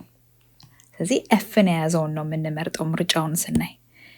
ከዛስ ጂ ደግሞ ምንድነው? ይሄንን ያሳየንና fully permeable and allows materials in and out ይለናል። fully permeable ማለት ነው ማለት ነው። fully permeable ማለት ማንኛውም ነገር ያስገባል፣ ማንኛውንም ነገር ያስወጣል ማለት ነው። ስለዚህ ይሄ fully permeable ከሆነ ሰል ሜምብሬን ነው እንዴ? ይሄ ሰል ሜምብሬን ነው ለነገሩ። ነገር ግን fully permeable አይደለም፣ ሰል ሜምብሬን አይደለም፣ partially ነው። partially permeable አንዳንድ ነገሮችን ያስገባል፣ አንዳንድ ነገሮችን ደግሞ አያስገባም። አንዳንድ ነገሮችን ያስወጣል፣ አንዳንድ ነገሮችን ደግሞ አያስወጣም። ስለዚህ ይሄ ሰል ሜምብሬንም ቢሆን fully permeable ስላልሆነ ይሄንን ውድቅ እናደርጋለን ማለት ነው። ስለዚህ መልስ አድርገን የምንወስደው ምንድን ነው? ኤፍን የያዘውን ሳይቶፕላዝምን ጄሊ ላይክ የሚለውን ማለት ነው። ስለዚህ ከነዚህ ምርጫዎች መሃል ኤፍ jelly like substance where other organelles are found የሚለው ትክክል ነው። ለምን? እሱ ሳይቶፕላዝም ነው። ስለዚህ መልሳችን ሲ ይሆናል። 25ኛው which one of the following is a characteristic of living things to remove toxic materials and waste products? A reproduction መራባት ነው አይደል? ይሄ እኛ ግን ይሄ ቶክሲክ ማቴሪያሎችን ማስወገድ፣ ዌስት ወይም አላስፈላጊ ፕሮዳክቶችን ማስወጣት ሪፕሮዳክሽን ነው እንዴ? መራባት ነው አይደለም። ስለዚህ ይሄ አይደለም። ቢ ሪስፒሬሽን ማለት ኦክሲጅን ወደ ሰውነታችን አስገብተን ግሉኮስ የምናቀጣጥልበት ሂደት ነው። ስለዚህ ሪስፒሬሽንም አይደለም አይደል? ስለዚህ ይሄም አይደለም። ሲ ኤክስክሪሽን። ይሄ ኤክስክሪሽን ማስወገድ ነው አይደለ? ስለዚህ ሲ ትክክለኛው መልስ ነው። ሲን እንመርጣለን። ዲ ዳይጀሽን፣ የምግብ መፈጨት ሂደት፣ ይሄኛውም አይደለም። ስለዚህ የተሻለ የሚሆነው ምንድን ነው? ሲ ኤክስክሪሽን። 26ኛው ጥያቄ the best justification for the use of scientific names rather than ለማለት ነው local names in science is that ይላል። እንግዲህ የሳይንስ ስሞች አሏቸው አይደለ? እያንዳንዱ በሳይንስ የተጠኑ በሳይንስ የተገኙ ህይወት ያላቸው ነገሮች ሳይንቲፊክ ኔም አላቸው፣ ሳይንቲፊክ የሳይንስ ስም አላቸው እና ከነዛ ስማቸው ይልቅ ከሎካል ስማቸው ይልቅ የሳይንስ ስማቸው ሳይንሳዊ ስማቸው ለምን አስፈላጊ ሆኖ ተገኘ? ምክንያቱ ምንድን ነው? ጀስቲፊኬሽኑ ምንድን ነው? ዋና ጀስቲፊኬሽን ወይም ደግሞ ቤስት የሆነው ጀስቲፊኬሽን ለምንድን ነው ይህን የሳይንቲፊክ ስም ይወጣላቸው ነው የሚለው ይሄ ጥያቄ። ኤ local names are internationally accepted። ሎካል ኔምስ ይሄ በየስፍራው ያላቸው ስም ኢንተርናሽናሊ ወይም ደግሞ በዓለም አቀፍ ደረጃ ተቀባይነት አላቸው እንዴ? ለምሳሌ አንበሳ፣ ላየን፣ በተለያዩ ቋንቋዎች ሌላ የተለያዩ ስሞች አሉት። ግን እነዚህ ሁሉ ስሞች ኢንተርናሽናሊ አክሰፕትድ ናቸው? አይደሉም። ስለዚህ ይሄ ትክክለኛው መልስ አይደለም። ቢ ሳይንቲፊክ ኔምስ are made of two words። ይሄ እውነት ነው። ሳይንሳዊ ስሞች በሁለት ቃላት የተሰሩ ናቸው። ለእያንዳንዱ ኦርጋኒዝም ሁለት ቃል ያለው ስም ነው የሚሰጣቸው። ነገር ግን እሱ አይደለም ዋናው ቤስት የሆነው ጀስቲፊኬሽን አይደለ? ሁለት ወርድ ስላለው አይደለም፣ ለዛ አይደለም። ስለዚህ ይሄም መልስ አይሆንም። ሲ ሳይንቲፊክ ኔምስ are globally the same። ይሄ ነው እንግዲህ ሳይንቲፊክ ኔምስ የትም ሀገር ጠራችሁት ያ ስም አንድ አይነት ነው።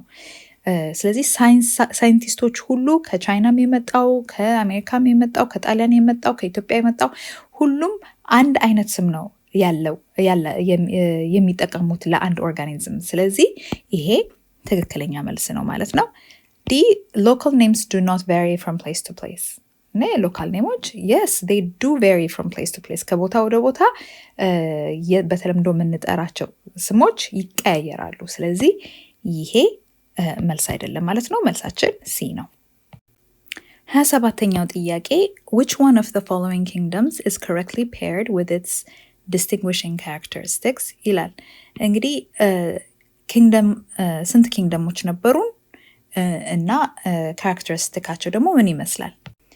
እነዚህ ነበሩ አይደለ? ኪንግደሞቻችን ኪንግደም አኒማሊያ እንስሳቶችን የያዘ፣ ኪንግደም ፕላንቴ አትክልቶችን የያዘ ፎቶሲንተሲስ ማድረግ የሚችሉ አትክልቶችን የያዘ፣ ኪንግደም ፈንጋይ እንደነ እርሾ እንደነ መሽሩም ያሉትን ኦርጋኒዝሞች የያዘ፣ ኪንግደም ፕሮቲስታ እንደነ አሜባ ያሉ ዩኒሴሉላር የሆኑ ባለ አንድ ሴል ኦርጋኒዝሞችን የሚያካተተ እና ደግሞ ኪንግደም ሞኔራ ልክ እንደ ባክቴሪያዎችን የመሳሰሉትን የያዘ እነዚህን ክፍፍሎች አይተን ነበረ እና ኤ ምንድን ነው የሚለን? አኒማሊያ አውቶትሮፊክ ነው የሚለን። አውቶትሮፊክ ማለት የራሱን ምግብ መስራት የሚችል በፎቶሲንተሲስ አማካኝነት የራሱን ምግብ ከፀሐይ ከውሃ የራሱን ምግብ መስራት የሚችል ከሆነ አውቶትሮፊክ ይባላል። አኒማሊያ አውቶትሮፊክ ነው እንዴ? እኛ አኒማሊያ ውስጥ ነን ያለ ነው። አውቶትሮፊክ ነን አይደለንም አይደል? ስለዚህ ይሄ ትክክል አይደለም። ቢ ፈንጋይ ሄትሮትሮፊክ። ፈንጋይ ሄትሮትሮፊክ ነው አይደለ? ፈንጋዮች ፈንገሶች ምንድነው ፎቶሲንተሲስ አያካሂዱም አይደለ? ከአካባቢያቸው የተለያዩ ኑትሪየንቶችን ይመጣሉ እንጂ። ስለዚህ ይሄ ትክክል ነው ማለት ነው። ሲ ፕሮቲስታ ኪንግደም ፕሮቲስታ ፕሮካሪዮቲክ ነው ይላል። ፕሮካሪዮቲክ ማለት ምን ማለት ነው? ፕሮካሪዮቲክ ማለት ኑክሊየሱ በሜምብሬን ያልተያዘ ማለት ነው። ልቅ የሆነ ነገር ኦርጋኔሎችን በሜምብሬን ታቅፈው ያልተያዙ ማለት ነው። ፕሮቲስታ ግን ዩካሪዮቲክ ነው አይደለ? ዩካሪዮቲክ የዚህ ተቃራኒ ዩካሪዮቲክ ነው። ማለትም ኒውክሊየስ የታቀፈ ኑክሊየስ አለው ማለት ነው። ሜምብሬን የተያዘ ኑክሊየስ አለው ማለት ነው ዩካሪዮቲክ ካልን። ፕሮካሪዮቲክ ግን ካልን የለውም የታቀፈ ኑክሊየስ። ስለዚህ ይሄ ትክክል አይደለም። ኪንግደም ሞኔራ ደግሞ መልቲ ሴሉላር ነው ይለናል። ኪንግደም ሞኔራ ዩኒሰሉላር ነው አይደል? እንደነ ባክቴሪያ አይነት ባለ አንድ ሴል ኦርጋኒዝሞች ናቸው። ስለዚህ ይሄም ትክክል አይደለም። ስለዚህ መልሳችን ምንድን ነው? ቢ ነው ማለት ነው።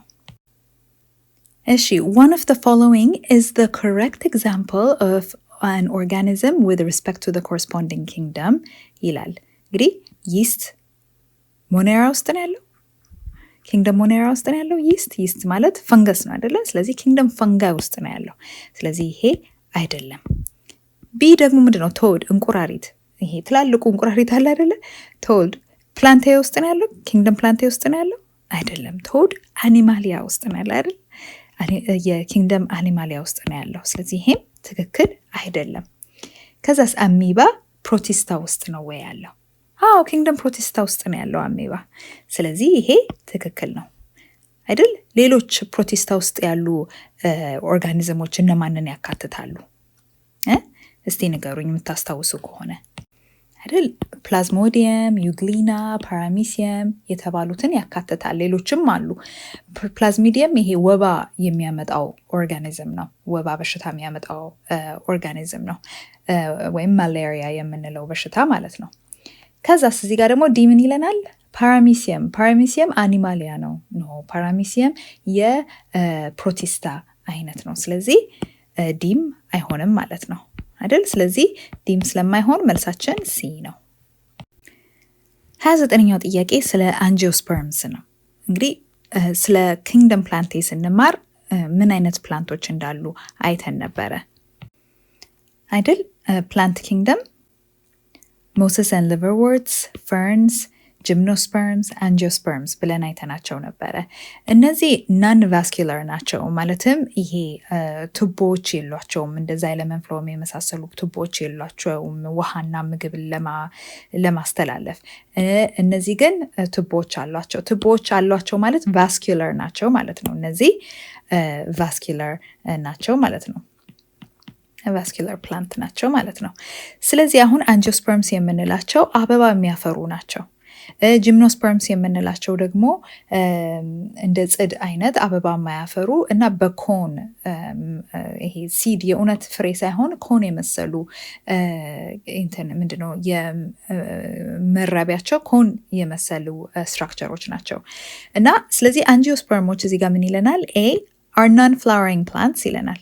አንጂኦስፐርምስ በእርግጥ አበባ አላቸው። ስለዚህ ይሄ ትክክል አይደለም። ቢ ደግሞ are non-vascular plants ይለናል። ኖ እነዚህ ቫስኩላር ፕላንቶች ናቸው። ስለዚህ ይሄ ትክክል አይደለም።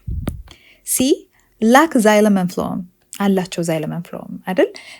ዛይለም ምንድን ነው የሚሰራው? ፍሎም ምንድን ነው የሚሰራው? ዛይለም ውሃ ነው አይደል የሚያጓጉዘው ከሩቶቹ ወደ ቅጠሎቹ የሚያጓጉዘው ውሃን ዛይለም ይባላል። ፍሎም ደግሞ ከቅጠሎቹ ይሄ ምግብ ከቅጠሎቹ ወደ ተለያዩ የአትክልቱ አካላት የሚያዘዋውር ነው ፍሎም የምንለው እና ይሄ አለው እንጂ ላክ አይባልም።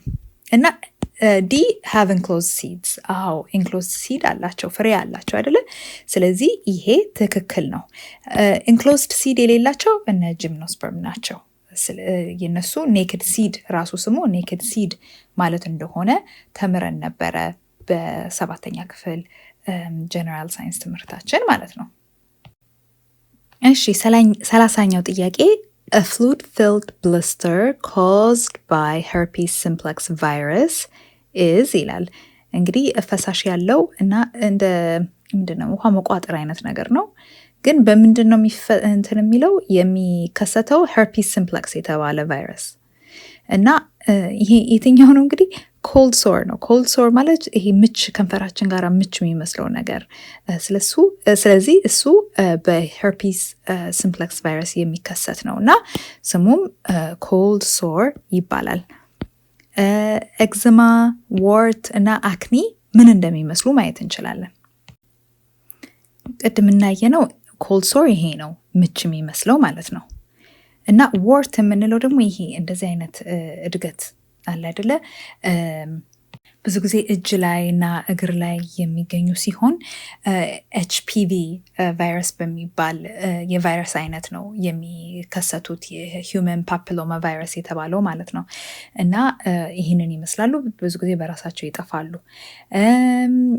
ይሄ ኤግዝማ የምንለው ይሄ ነው። ኤግዝማ ብዙ ጊዜ በጣም ከኃይለኛ ማሳከክ ጋራ ነው አንድ ላይ የሚመጣው እና በጣም ድርቀት ያለው ቆዳ ላይ ይከሰታል። ከዛ ደግሞ አክኒ የምንለው አለ። አክኒ እንግዲህ እንደ ብጉር ነው። ብዙ ጊዜ በጉርምስና ጊዜ ፊት ላይ፣ ጀርባ ላይ ሊከሰት ይችላል። ከጊዜ በኋላ ደግሞ ሊጠፋ ይችላል።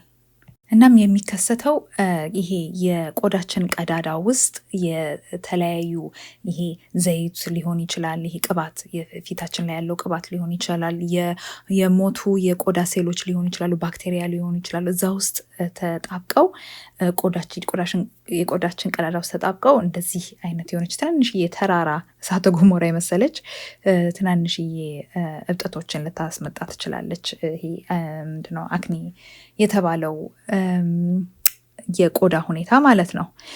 በነገራችን ላይ እዚህ ላይ ፍሉድ ፊልድ ብሊስተር ሲል ብሊስተር ባይለው ይሻለኝ ነበረ። ብሊስተር ብዙ ጊዜ ውሃ መቋጠር፣ ይሄ እሳት አቃጥሏችሁ ከሆነ ወይም ደግሞ የሆነ የጋለ ነገር ነክቷችሁ ከሆነ ቆዳው ውሃ ይቋጥራል አይደለ? ብዙ ጊዜ እሱ ነው ብሊስተር የሚባለው። ግን ሄርፒስ ሲምፕሌክስ ቫይረስ ስላለን ኮልድ ሶር ብንለው የተሻለ መልስ ይሆናል። 31ኛው ጥያቄ which one of the following is not the function of the human muscular system ይለናል። እንግዲህ muscular system ስርዓተ ጡንቻ የምንለው ነው አይደለ? እና ምን አይተን ነበረ muscular system ውስጥ? skeletal muscle፣ smooth muscle እና cardiac muscle እንዳለው አይተን ነበር አይደለ? muscular system skeletal muscle የምንለው እኛ የምናንቀሳቀሰው እጃችን እግራችን ላይ ያለው ጡንቻ ነው አለ አይደለ? እኛ ራሳችን ለመሄድ ቁጭ ለማለት ለመንቀሳቀስ የምንጠቀምባቸው የማስል ግሩፖች ናቸው skeletal muscle የምንላቸው። smooth muscle ደግሞ ለምሳሌ ጨጓራችን ምግብ ሲፈጭ ይንቀሳቀሳል አይደለ? እና ጨጓራችን ራሱ ጡንቻ አለው እና እኛ ግን ያንን ማንቀሳቀስ አንችልም። ስለዚህ ስሙዝ ማስል ብዙ ጊዜ እኛ ኮንሽስ ሆነን ወይም ደግሞ እያወቅን ማንቀሳቀስ የማንችለው ነው። ካርዲያክ መስል ከስሙ እንደምታዩት ካርዲያክ ማለት ከልብ ጋር ግንኙነት ያለው ነው። ስለዚህ ልባችን ደም እንዲረጭ ውስጡ እንትን አሉ አይደለ? ጠንካራ የሆኑ ጡንቻዎች አሉት። ስለዚህ ካርዲያክ መስል ይህንን ያካትታል ማለት ነው። ስለዚህ አሁን ከነዚህ ቾይሶች ከነዚህ ምርጫዎች መሃል not the function of human muscular system የሆነው የትኛው ነው? አሁን እዚህ ጋር movement of the eye አይናችንን ስናንቀሳቀስ አይደል? አይናችንን ስናንቀሳቀስ smooth muscleም እንጠቀማለን፣ skeletal muscle to a certain extentም እንጠቀማለን። ማለትም አይናችን በጡንቻዎች ስለተያዘ ነው እኛ ወደ ጎን ወደ ላይ ምናምን ማየት የምንችለው። ስለዚህ ይሄ የማስኩላር ሲስተም አካል ሊሆን ስለሚችል ይህንን ውድቅ እናደርጋለን። እዚህ ጋር ፓምፒንግ ኦፍ ብለድ ይላል። ፓምፒንግ ኦፍ ብለድ ሲል ማን ነው ፓምፕ የሚያደርገው ደማችንን? ልብ አይደለ? ልብ ደግሞ ካርዲያክ መስል ስላለው ካርዲያክ መስል ያው የማስኩላር ሲስተም አካል ነው። ስለዚህ ይሄም ትክክል ወይም መልስ አይሆነንም። ሲ ፖስቸር ማለት አቀማመጣችን ቀጥ ማለታችን አለ አይደለ? አሁን ለምሳሌ የምንጎብጥ ከሆነ ፖስቸራችን ጥሩ አይደለም። ስለዚህ ፖስቸራችን ጥሩ እንዲሆን የሚያደርገን ምንድን ነው? ማስኩላር ሲስተማችን ነው። ቀጥ አድርጎ ይዘናል፣ ጉብጥ እንዳንል ማለት ነው። ስለዚህ ይሄም የማስኩላር ሲስተም አካል ስለሆነ መልስ አይሆንም። ዲ ሂሪንግ እንግዲህ መስማት ነው አይደለ? ስለዚህ ይሄ ቀጥተኛ ከማስኩላር ሲስተም ጋራ ግንኙነት የለውም። ስለዚህ መልሳችን ምንድን ነው የሚሆነው? ሂሪንግ። 32ኛው ጥያቄ under which system is tendon included ይለናል። ተንደን የምንለው ምንድን ነው እና ምን ሲስተም ላይ ነው included የሆነው? ምን ሲስተም ላይ ነው የተካተተው ነው የሚለው ጥያቄው። ተንደን የስኬለታል ሲስተም አካል ነው አይደለ? የስኬለታል ሲስተም አካል ነው። እስቲ ስኬለታል ሲስተም አካል አለ አይደለ? የስኬለታል ሲስተም ውስጥ ምን እንደሚካተቱ ለሚቀጥለው ጊዜ ለፈተና ላይ ማለት ይሄው ጥያቄ ላይ መጣ ይችላል። በዚሁ መልኩ ሊጠየቅ ስለሚችል ማለት ነው። ስኬለታል ሲስተም ወይም ስርዓተ አጽም እነዚህን ያካትታል። ቦንስ ያው ይሄ የሚጠበቅ ነው፣ አጥንቶችን ያካትታል። ካርትሌጅን ያካትታል፣ ቴንደንን ያካትታል፣ ሊግመንትን ያካትታል፣ ጆይንትን ያካትታል። ቦንስ የምታውቁት ነው አይደል? አጥንት ነው። ካርትሌጅ ምንድን ነው?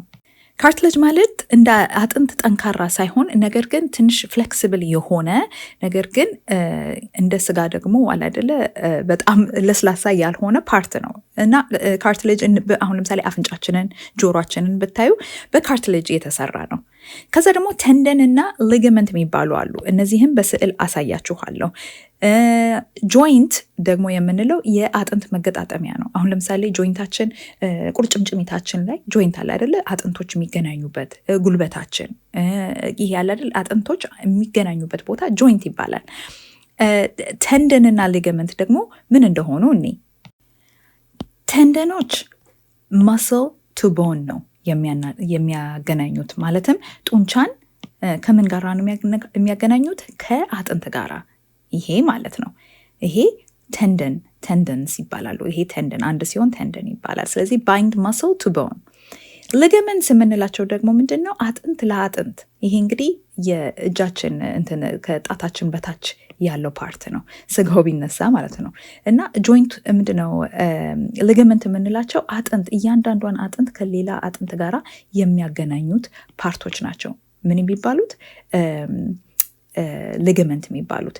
ጆይንት የምንለው ይህን ሁሉ ራሱ ኤሪያውን ጆይንት እንለዋለን ማለት ነው። ማለትም ሁለት አጥንቶች የሚገናኙበትን ቦታ ጆይንት ብለን እንጠራዋለን ማለት ነው።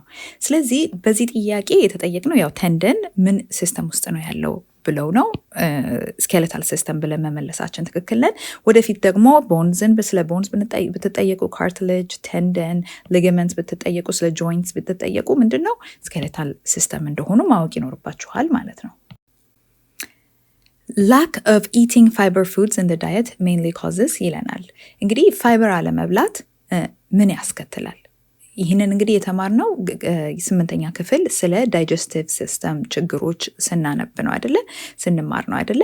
አሁን ፋይበር የምንለው እንግዲህ በተለይ የአትክልት ምግቦች ላይ ለምሳሌ ባቄላ ሊሆን ይችላል፣ የተለያዩ አትክልቶች አለ አይደለ? ጥቅል ጎመን፣ ቲማቲም ፋይበር ይገኛል ውስጣቸው። ፋይበር ማለት ኦልሞስት እንደ ቃንጫ አይነት ነገር ነው እና ግን ሰውነታችን በጣም ያስፈልገዋል። ምክንያቱም ሰገራ በቀላሉ ከሰውነታችን እንዲወገድ ማለት ነው። አለበለዛ ግን የማማጥ ብዙ ጊዜ አለመቀመጥ፣ ይሄ ያለ አይደለ ብዙ አይነት ህመሞችን ያስከትላል ፋይበር አለመብላት ማለት ነው። በተለይ ደግሞ ድርቀትን ያስከትላል ማለት ነው። ስለዚህ ድርቀትን ነው የሚያስከትለው ዋናው ችግር። ከነዚህ መሀል ድርቀት የትኛው ነው? ሲ ኮንስቲፔሽን አይደል? ስለዚህ መልሳችን ኮንስቲፔሽን ነው። የዛ ተቃራኒ ዳይሪያ ነው። ዳይሪያ ማለት ያው ተቅማጥ ማለት ነው። ጋስትራይተስ ደግሞ የምንለው ምንድነው? በተለይ ጨጓራችን ከላይ ያለው ጨጓራችንን ከቨር የሚያደርገው ሌየር በተለያየ ሁኔታ ያ ሌየር ኢንፍሌምድ ሲሆን ወይም ደግሞ ኢሪቴትድ ሲሆን ማለትም ይሄ ያለ አይደለ እንደ መቆጣት እንደዚህ አይነት ጸባይ ሲያሳይ ጋስትራይተስ እንለዋለን። ከዛ ደግሞ የሚቆስልበትም አጋጣሚ ሊኖር ይችላል። እሱ ደግሞ ይሄ ቁስል ጨጓራችን ላይ ወይም ደግሞ ትንሹ አንጀታችን ላይ ቁስሎች ሲፈጠሩ እሱን ደግሞ አልሰር ብለን እንጠራዋለን ማለት ነው። ስለዚህ ለዚህ ፋይበር ምንድነው? ፋይበር ማንበላ ከሆነ ድርቀት ይይዘናል። 34ኛው ጥያቄ cellular respiratory system is important in your body because it ይላል። እንግዲህ respiratory systemአችን ምንድን ነው? ሲጀመር ስራውስ ምንድን ነው? respiratory systemአችን respiration የሚያካሂድበት ሲስተም ነው አይደለ? body gets and uses oxygen and releases carbon dioxide and water አይደል? ስለዚህ ሰውነታችን ኦክሲጅንን ተጠቅሞ ከዛም በኋላ ምንድን ነው የሚለቀው ወደ ውጪ? ካርቦን ዳይኦክሳይድ እና ውሃን ይለቃል። እና ይሄ ሪስፒሬሽን በስንት ይከፈላል? በሁለት ይከፈላል አይደለ? አንደኛው ብሪዲንግ ነው፣ ስንተነፍስ ኢንሄሊንግ ወደ ውስጥ ስናስገባ አየር እና ኤክስሄሊንግ አየር ወደ ውጪ ስናስወጣ። ከዛ ደግሞ ሴሉላር ሬስፒሬሽን የምንለው አለ። ያ ምንድን ነው? በርኒንግ ኦፍ ፉድ ባይ ኦክሲጅን ቱ ሪሊዝ ኤነርጂ ፍሮም ፉድ። ኦክሲጅኑ ራሱ ያስፈለገን ኢንሄል ማድረግ ያስፈለገን ዋናው ዓላማ ምንድን ነው? የበላነው ምግብ ተቀጣጥሎ ከዛ ምግብ ኤነርጂን ለማስወጣት ነው። እና ኤነርጂውን ያው ተጠቅመን ህይወት የሚያስገድደን ነገር ሁሉ እንድንሰራ ነው። ስለዚህ ሴሉላር ሬስፒሬሽን ወይ ሴሉላር ሬስፒራቶሪ ሲስተም የሚያስፈልገው ለምንድን ነው? ምግብ ለማቀጣጠል ነው። ስለዚህ ይሄንን እስቲ የሚያሳየውን ምርጫ እንምረጥ። ኤ ምን ይላል? ትራንስፖርትስ ፉድ አሎንግ ዘ አሊመንታሪ ካናል ይላል። ይሄ እንግዲህ ዳይጀሽን ነው አይደለ? እኛ ሴሉላር ሬስፒራቶሪ ሲስተም ምግብን ምንድን ነው ከአፋችን አንስቶ ከዛም በኋላ ኤሶፋገስ ከዛም በኋላ ስቶማክ ምናምን ያንን የሚሰራው በሬስፒራቶሪ ሲስተም ነው እንዴ? በሴሉላር ሬስፒራቶሪ ሲስተም ነው አይደለም። ስለዚህ ይሄ መልስ አይሆንም ማለት ነው። ቢንኒ removes pathogenic microbes from the body። እንግዲህ በጣም ምንድን ነው በሽታ የሚያመጡ ፓቶጀኒክ ማለት በሽታ የሚያመጡ ማለት ነው። ማይክሮብስ ህዋሶችን መጥፎ ይሄ ያለ አይደለ ሰውነታችንን የሚጎዱ ህዋሶችን የምናስወግደው በዚህ ሲስተም ነው እንዴ? ይሄም አይደለም። ሲ removes oxygen and water from the body። ኦክሲጅን ነው እንዴ ሪሙቭ እያደረግን ያለ ነው? አይደለም አይደለ? ካርቦን ዳይኦክሳይድ እና ውሃን ነው። ስለዚህ ይሄም አይደለም ማለት ነው። ዲ degrades glucose with the presence of oxygen ይላል። ይሄ የተሻለ መልስ ነው። ምክንያቱም ምግባችን በግሉኮስ መልክ ነው አይደለ የምንጠቀምበት። ስለዚህ degrades glucose with the presence of oxygen ስንል ይሄ ኦክሲጅን ግሉኮሱን ለማቀጣጠል እንደሚጠቅመን ነው የሚያሳየን ማለት ነው። ስለዚህ መልሱ ዲ ይሆናል። 35ኛ ጥያቄ as part of the circulatory system leukocytes are used for ይለናል። እንግዲህ leukocytes እነማን ናቸው? circulatory systemስ ምንን ያካትታል? እንግዲህ እንደምናውቀው circulatory system ምንን ያካትታል? አንደኛ heart አይደል? ልባችንን ያካትታል። በሁለተኛ ደረጃስ ማንን ያካትታል? blood vessels አይደል? የደም ትቦዎቻችንን ያካትታል። በሶስተኛ ደረጃ ደግሞ ምንን ያካትታል? ደምን ራሱን ብለድን ያካትታል። ደም እንግዲህ ሁለት ነገሮችን ይዟል አይደለ? ሶሊድ ፓርት አለው 45% ሶሊድ ነው እና ደግሞ ሊኩዊድ ፓርት አለው አይደለ? 55% ሊኩዊድ ነው አይደል? ሊኩዊድ ፓርቱ ፕላዝማ በመባል ይታወቃል። ከዛስ ይሄ ሶሊድ ፓርቱ ደግሞ ማንን ያካትታል? ማንን ያካትታል? አንደኛ red blood cells አይደል? red blood cells። ሁለተኛስ white blood cells። ሶስተኛስ ማንን ያካትታል? platelets።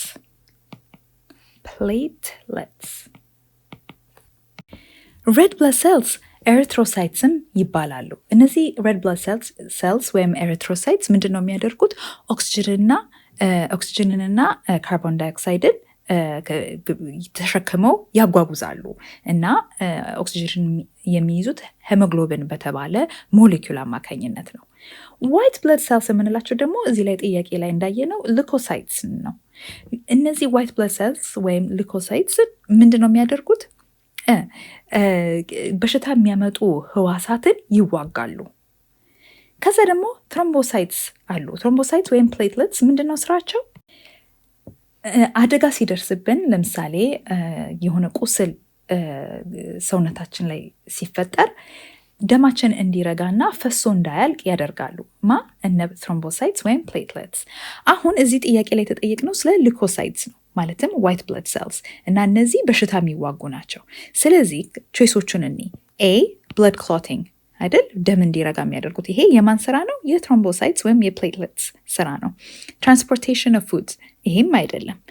ሲ ትራንስፖርቴሽን ኦፍ ኦክሲጅን አይደል? ይሄ የኤሪትሮሳይትስ ስራ ነው።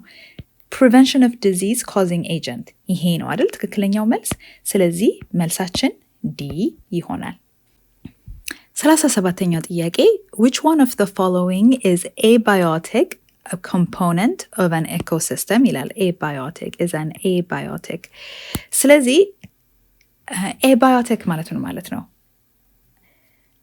ናን ሊቪንግ ቲንግ ማለት ነው አይደለ? ኢኮሲስተማችን ውስጥ ባዮቴክ ነገሮች አሉ፣ ኤባዮቴክ ነገሮች አሉ። እነዚህ ህይወት ያላቸውን ባዮቴክ እንላቸዋለን፣ ህይወት የሌላቸውን ደግሞ ኤባዮቴክ እንላቸዋለን። ስለዚህ እዚህ ላይ ህይወት ያለው ነገር ማን ነው? ሰንላይት ህይወት አለው የለውም አይደለ? ስለዚህ ኤባዮቴክ ነው ማለት ነው። ስለዚህ ትክክለኛው መልስ ነው ቢ ፕሮቶዞዋ። ይሄ ህይወት ያለው ነገር ነው። አልጌ ህይወት ያለው ነገር ነው። ፕላንት ህይወት ያለው ነገር ነው። ስለዚህ እነዚህ ሶስቱ ባዮቴክ ናቸው። ስለዚህ መልሳችን ኤ ነው ማለት ነው።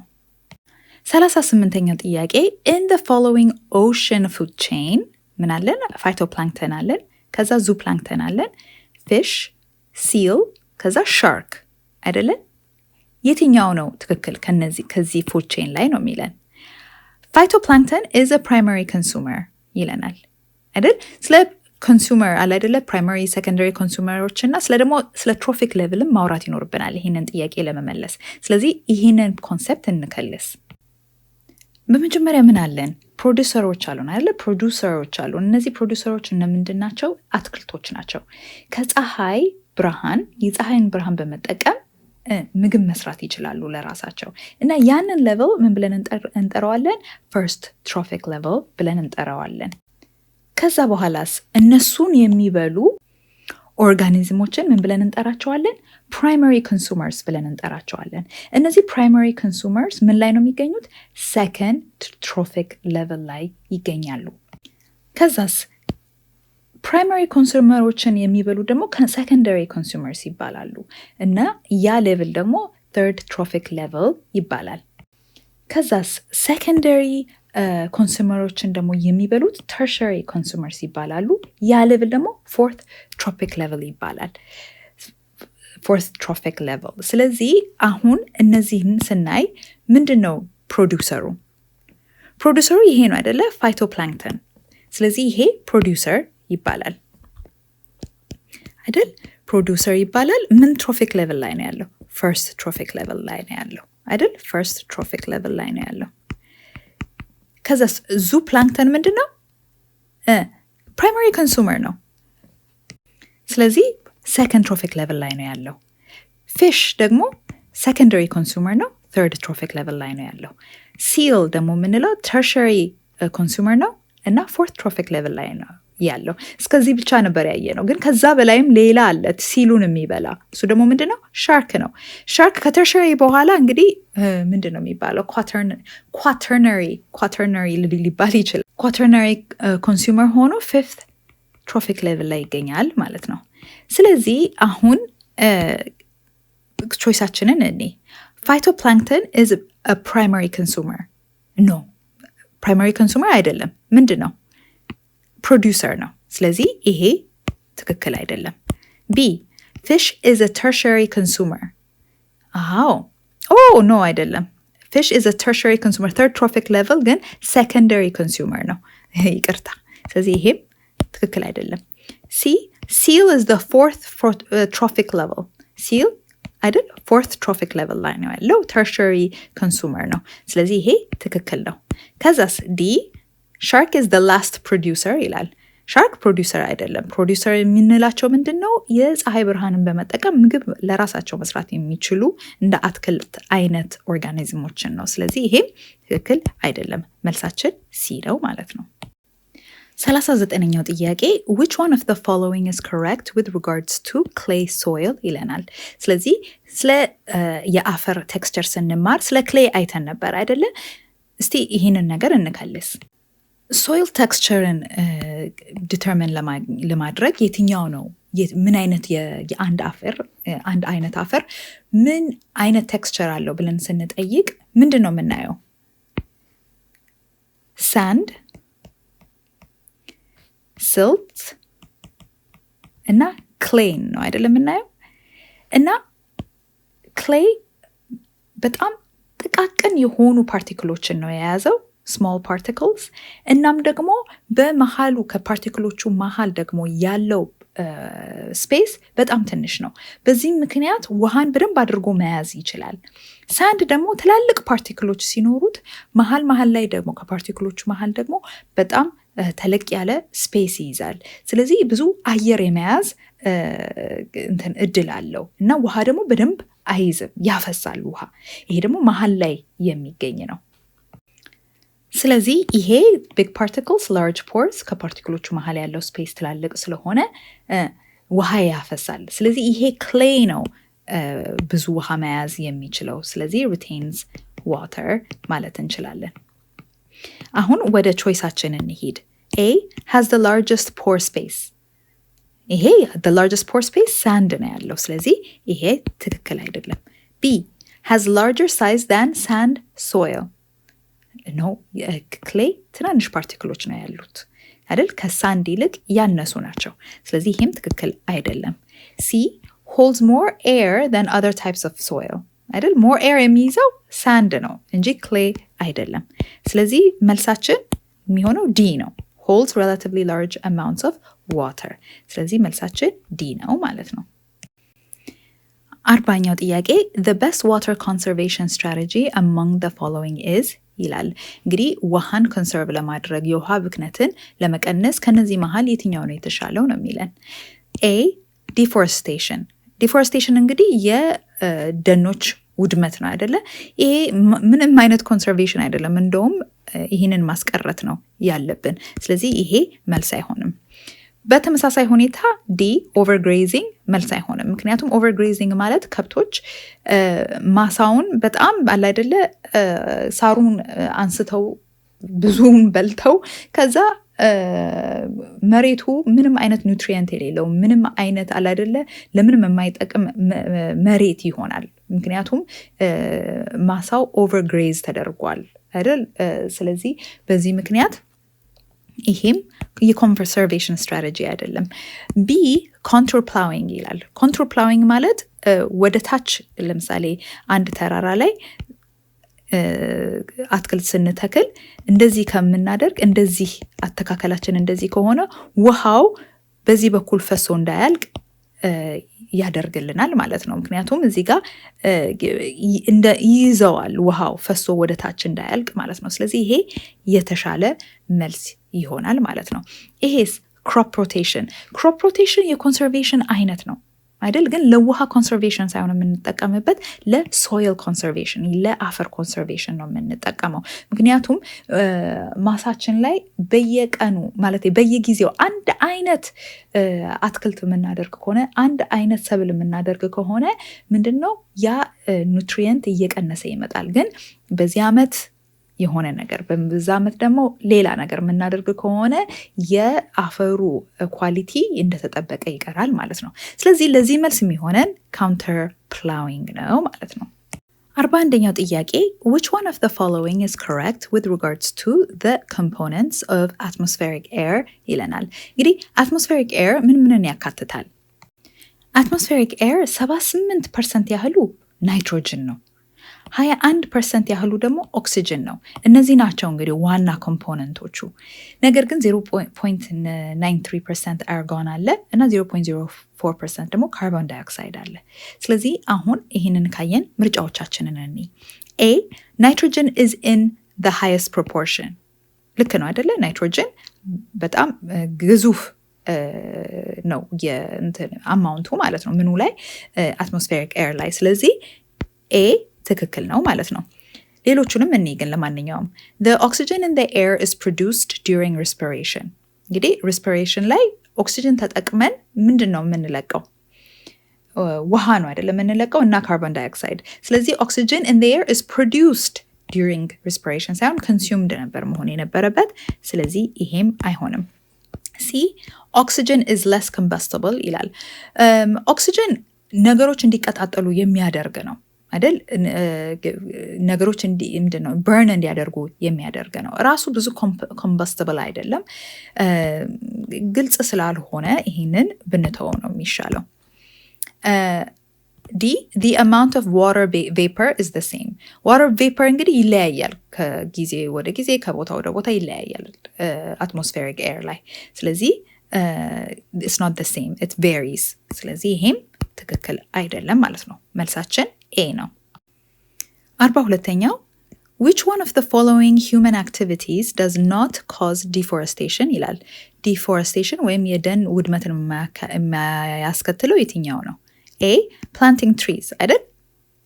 አትክልት ምንድነው ዛፎችን መትከል ዲፎረስቴሽን እንዲቀንስ ያደርጋል። ስለዚህ ወይም ደግሞ ዲፎረስቴሽን ኢምፓክቱ ዲፎረስቴሽን እኛ ላይ ያለው ተጽዕኖ እንዲቀንስ ያደርጋል። ስለዚህ it does not cause deforestation። ሌላዎቹን እኒ building homes ቤቶችን መስራት፣ making furniture ወይም የቤት እቃዎችን መስራት፣ farming activities እርሻ እነዚህ ሁሉ ዲፎረስቴሽንን የሚያባብሱ ናቸው። ስለዚህ መልሳችን A ይሆናል because does not cause deforestation ስለተጠየቅን። 43ኛው ጥያቄ ancient Chinese believed that the shape of the earth was ይላል። ጥንታዊ ቻይናውያን ምድር ምን ነበር የምትመስላቸው? እንግዲህ 7ኛ ክፍል እንዳየነው ጥንታዊ ቻይናውያን ምድር ፍላት የሆነች ስኩዌር እንደሆነች እና ከላይ ደግሞ ይሄ heavens ወይም ደግሞ ሰማያት እንደ እንቁላል ሼፕ ያለው ባለው ሁኔታ ከምድር በላይ እንደተቀመጠ ያስቡ ነበረ። ስለዚህ ይህንን የሚገልጽልን ምርጫ የትኛው ነው? a flat square shape surrounded by heavens የሚለው ነው። ስለዚህ መልሳችን D ይሆናል። ነገር ግን ይሄ ሊያሳስተን ይችል ነበር አይደለ? flat rectangular ስኩዌር ሳይሆን rectangular ማለቱ ግን እንደተማርነው D ነው መልሳችን። 44ኛው ጥያቄ in which layer of the atmosphere does life exist ይለናል። እንግዲህ አትሞስፌር የተለያዩ ሌየሮችን ይዞ ነበር አይደለ? እነማን ናቸው እነዚህ? እንግዲህ የመጀመሪያው ሌየር ትሮፖስፌር ነበረ አይደለ?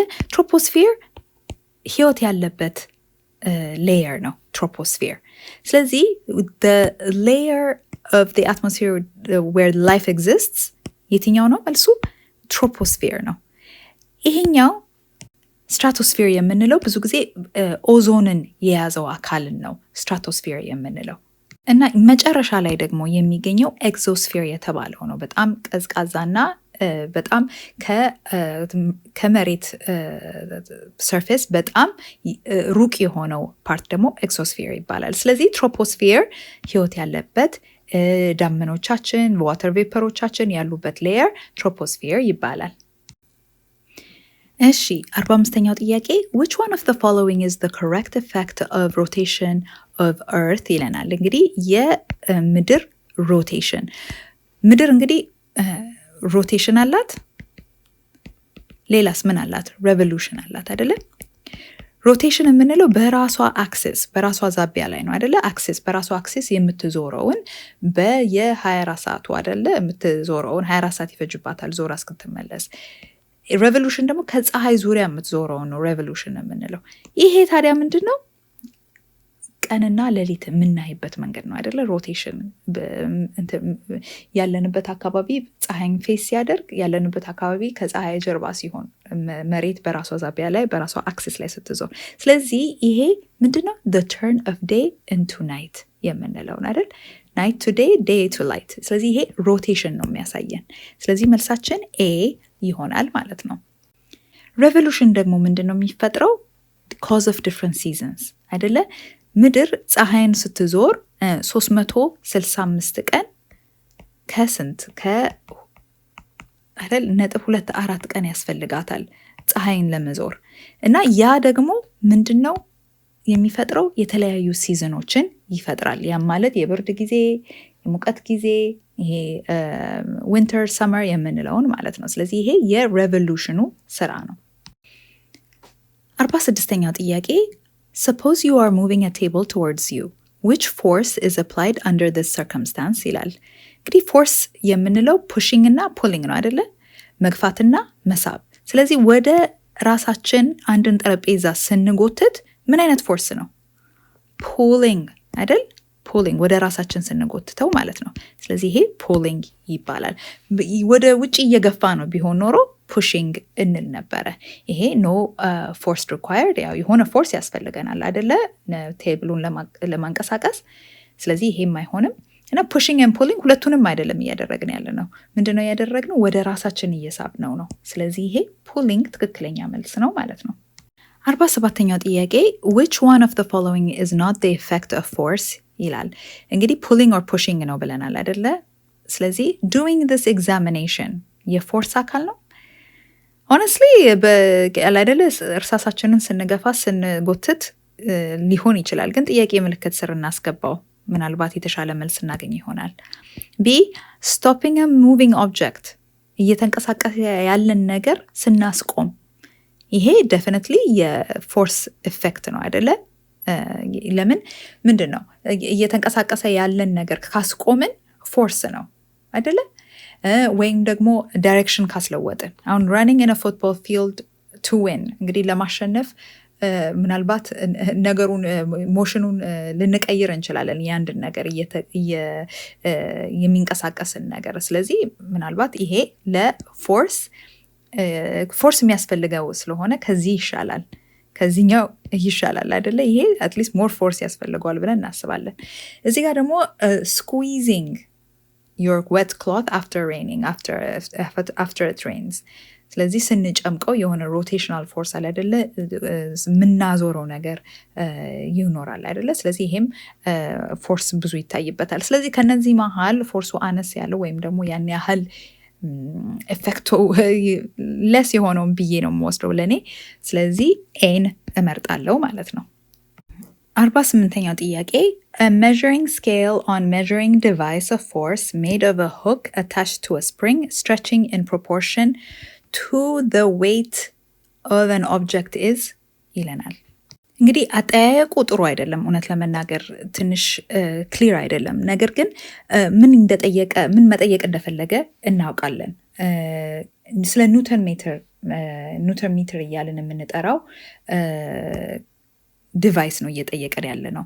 ኒውተን ሜትር ይሄ እንግዲህ ፎርስን መለኪያ ነው እና ይሄንን ይመስላል። እዚህ ጋር ሁክ አለው። እቃውን እዚህ ጋር ነው የምናስቀምጠው ፎርሱን ስንልነካ ማለት ነው። ከዛ ውስጡ ስፕሪንግ አለ። ስፕሪንጉ ስትሬች ያደርግና ይሄ ስኬሉ ላይ ለውጥ ያመጣል ማለት ነው። ስለዚህ እኛ ይሄንን ፖይንተሯ የቱ ጋር እንዳለ ስኬሉ ላይ የቱ ጋር እንዳለ አይተን መልሱን ማግኘት እንችላለን። ምን ያህል ፎርስ እዚህ ሁኩ ላይ ኤግዘርት እንደተደረገ ማለት ነው። ስለዚህ እንትኑ ይሄንን ይመስላል እና ምንድነው measuring scale ስላለ on a measuring device made of a hook attached to a spring stretching in proportion to the weight of an object is ይላል። እንግዲህ ስኬል ብዬ ነው እንትን የምንለው ምክንያቱም measuring scale ያው ስኬል ነው የሚባለው። ስለዚህ ዲ ብዬ እመልሳለሁ። ነገር ግን አቀማመጡ ራሱ ይሄ ጥያቄ ትክክል አይደለም። እንግዲህ ስፕሪንግ ስትሬች የሚያደርገው ነው። ፖይንተር የምናነባው ነው። እችኛዋ ቀይዋ ማለት ነው። እዚህ ጋ ነው እሷ ናት ፖይንት የምታደርግልን። ሁኩ ደግሞ የምናንጠለጥልበት ፓርት ነው። ስለዚህ ዲ ብዬዋለሁ እኔ። 49ኛው ጥያቄ matter is changed from one form to another by using energy አይደል? ኤነርጂን ስንሰጠውና ኤነርጂን ወይም ስናስገባና ስናስወጣ ነው ማተር ምን የሚቀይረው። ከአንድ ስቴት ወደ ሌላ ስቴት የሚቀየረው ወይም ከአንድ ፎርም ወደ ሌላ ፎርም የሚቀየረው። ከአንድ ስቴት ወደ ሌላ ስቴት ስንል ልክ እንደ ማቅለጥ ሊሆን ይችላል። ወይም ደግሞ ከአንድ ፎርም ወደ ሌላ ፎርም ኮምፕሊትሊ ሌላ ማተር ስንፈጥር ማለት ነው። ወደ ሌላ አይነት ማተር ነገሩን ስንቀይረው ማለት ነው። 50ኛው ጥያቄ generator changes ይላል። generator changes ምንን ኤነርጂ ወደ ምን ኤነርጂ ነው የሚለውጠው? ጀነሬተር ሜካኒካል ኤነርጂ ወደ ኤሌክትሪካል ኤነርጂ ነው አይደለ የሚለውጠው። ለምሳሌ ጀነሬተሮች ይሄ ተርባይኖች ይሄ ያለ አይደለ በውሃ ኃይል ወይም ደግሞ በንፋስ ኃይል የሚንቀሳቀሱ ተርባይኖች አሉ አይደለ። አሁን ስለ ህዳሴ ግድብ ስንሰማ ተርባይን ምናምን ይባላል አይደለ። ስለዚህ እነዛን እንቅስቃሴዎቹን ወደ ኤሌክትሪካል ኤነርጂ የመለወጥ ካፓሲቲ አላቸው ጀነሬተሮች ማለት ነው። በነገራችን ላይ እንደ ጀነሬተር ያሉ ምንድነው ኤነርጂን መቀየር የሚችሉ ነገሮች ምንድነው የምንላቸው? ትራንስዱሰርስ ነው አይደል የምንላቸው። ትራንስዱሰርስ are devices that are used to transform energy። ስለዚህ ጀነሬተርን ያካትታሉ። ሌላስ አይደል? ባትሪን ያካትታሉ፣ ሞተርን ያካትታሉ፣ ሶላር ፓነል አይደል? ከፀሐይ ኤነርጂ ወደ ኤሌክትሪካል ኤነርጂ ይለውጥልናል የሶላር ፓነል። ሂተር አይደል? ኤሌክትሪካል ኤነርጂን ወደ ሙቀት ኤነርጂ ወይም ሂት ኤነርጂ ይለውጥልናል። ስለዚህ እነዚህ ነገሮች ምንድናቸው? ትራንስዱሰርስ ይባላሉ። 50ኛው ጥያቄ the main source of energy used for trucks in Ethiopia ይላል። እንግዲህ ትላልቅ መኪኖችን ኢትዮጵያ ውስጥ በምንም በመጠቀም ነው ኤነርጂ የምንሰጣቸው? ኤ ፊውል አይደል ነዳጅ፣ ቢ ኑክሊየር፣ ሲ ዊንድ፣ ዲ ሶላር። በነዳጅ ነው አይደል የሚሄዱት በብዛት። ስለዚህ መልሳችን ኤ ይሆናል። እንግዲህ ወደፊት ሪኒዌብሎችን ስንጠቀም ሌሎችን እነዚህን ልንጠቀም እንችላለን። ሪኒዌብል የምንላቸው ምንድን ነው? ታዳሽ የሆኑ የኃይል ምንጮችን ነው። ለምሳሌ ኑክሊየር፣ ሶላር፣ ዊንድ የሚሆኑት ማለት ነው። ለምን ተጠቅመን አንጨርሳቸውም። ፊውል ግን ነን ሪኒዌብል ነው። ስለዚህ ለጊዜው የምንጠቀምበት ፊውል ወይም ደግሞ ነዳጅን ነው ማለት ነው ለትራኮቻችን። 52ኛው ጥያቄ the largest family member of the solar system is ይለናል። እንግዲህ ከሶላር ሲስተማችን ውስጥ ስርዓተ ፀሐይ ማለት ነው ትልቁ የትኛው ነው? A sun፣ B Jupiter፣ C asteroids፣ D Mercury። sun ነው አይደለ? ፀሐይ ናት ትልቋ። ጁፒተር ትልቁ ፕላኔት ነው። አስትሮይድስ የምንላቸው እንደ ድንጋይ ያሉ ምንድነው ሶላር ሲስተማችን ውስጥ የሚዞሩ አካላትን ነው። ሜርኩሪ ሌላ ፕላኔት ናት። ስለዚህ ከእነዚህ ሁሉ ትልቋ ሳን ወይም ፀሐይ ናት። 53ኛው ጥያቄ answer question number 53 based on the following model of the solar system ይለናል። እንግዲህ የሶላር ሲስተም ሞዴል ተሰጥቶናል። መሀል ላይ የምትገኘዋ ኢ ፀሐይ እንደሆነች ነው የምናየው። ይሄ ባለቀለበቱ ሳተርን የተባለው ፕላኔት ነው እና ደግሞ ከሁሉም ትልቁ ደግሞ እዚህ ጋር ኤች ጁፒተር ነው። ስለዚህ ይሄንን ራሱ ከላይ አይተናል። እስቲ አሁን ወደ ጥያቄው እንሂድ። ጥያቄው ምንድን ነው የሚለን? ጁፒተር is represented by letter ይለናል። ጁፒተር ትልቋ ናት አይደል? ትልቋ ፕላኔት። ስለዚህ ኤች ናት ማለት ነው ጁፒተር። ስለዚህ አሁን መልሳችን ቾይሶቻችንን እንይ አይደል? እዚህ ጋር ስናይ ኤች የቱ ጋር ነው? ሲ ላይ ነው። ስለዚህ ኤች ጁፒተር ናት፣ ምክንያቱም ሞዴሉ ላይ ትልቁ ፕላኔት የጁፒተር ስለሆነ። 54ኛው ጥያቄ a celestial body that revolves around a planet is ይለናል። ሳተላይት ነው ወይስ ሙን? ሳተላይት ነው አይደለ? ሳተላይት ምንድን ነው? ፕላኔትን የሚዞር celestial body ህዋ ላይ ያለ ማለት ነው። ፕላኔትን የሚዞር ከሆነ ሳተላይት ይባላል። እና ሙን ጨረቃ ናቹራል የሆነ ሳተላይት ናት አይደል? ተፈጥሯዊ የሆነች ሳተላይት ናት። እና ግን ሁሉም ሳተላይቶች ናቹራል አይደሉም። ለምሳሌ ሰው ሰራሽ ሳተላይቶች አሉ ፕላኔቷን የሚዞሩ። ስለዚህ in general a celestial body that revolves around a planet ምንድነው የምንለው? ሳተላይት ነው የምንለው ማለት ነው። 55ኛው ጥያቄ distinguish the unique characteristics of the earth ይላል። A it has the ozone layer አይደል? ኦዞን ሌየር እኛ ከኃይለኛ ሬዲዬሽን የሚጠብቀን ሌየር ነው አይደል? አትሞስፌራችን ውስጥ አዎ ይሄ አላት ምድር። B the third largest planet አይደለችም፣ the fifth largest planet ናት አይደል? earth the fifth largest planet ናት። የፕላኔቶቹን በሳይዝ ያላቸውን ቅደም ተከተል ልስጣችሁ። ትልቁ የትኛው ነው? ጁፒተር ነው። ቅድም እንዳየ ነው ጁፒተር፣ ከዛ ሳተርን ነው። ስለዚህ በሶስተኛ ደረጃ ያለው ምንድን ነው? ዩሬነስ ነው ያለው እና ከዛ ኔፕቲዩን አለ። ስለዚህ በአምስተኛ ደረጃ ማናት? የኛ ምድር earth፣ ከዛ ቪነስ፣ ማርስ፣ ሜርኩሪ ትንሿ ናት። ስለዚህ third largest planet የሚለው ትክክል አይደለም ማለት ነው። ስለዚህ ይሄንንም እናስወግደዋለን። ሲ ደግሞ ምንድን ነው የሚለን? it has harsh weather conditions እንግዲህ ከሌሎቹ ፕላኔቶች አንጻር ዌዘር ኮንዲሽኑ እንደውም በጣም ጥሩ ነው። ስለዚህ ይሄ መልስ አይደለም። ዲ ደግሞ less number of life exist on it እንግዲህ ከኛ ምድር ውጪ ሌላ ህይወት ያለው ፕላኔት አላገኘንም። ስለዚህ ይሄም ትክክል አይደለም። ስለዚህ መልሳችን ኤ ነው ማለት ነው። it has the ozone layer። 56ኛው ጥያቄ dispersion of light is ይለናል። እንግዲህ dispersion ምን ማለት ነው? dispersion ማለት ነጭን መብራት ወይም ነጭን ብርሃን ወደ ኮምፖነንቶቹ ዲስፐርስ እናደርግ ነው አይደል? ፕሪዝምን በመጠቀም እስቲ ፊገሩን ላሳያችሁ። ይሄ እንግዲህ መጽሐፋችሁ ላይ የነበረው ፊገር ነው አይደል?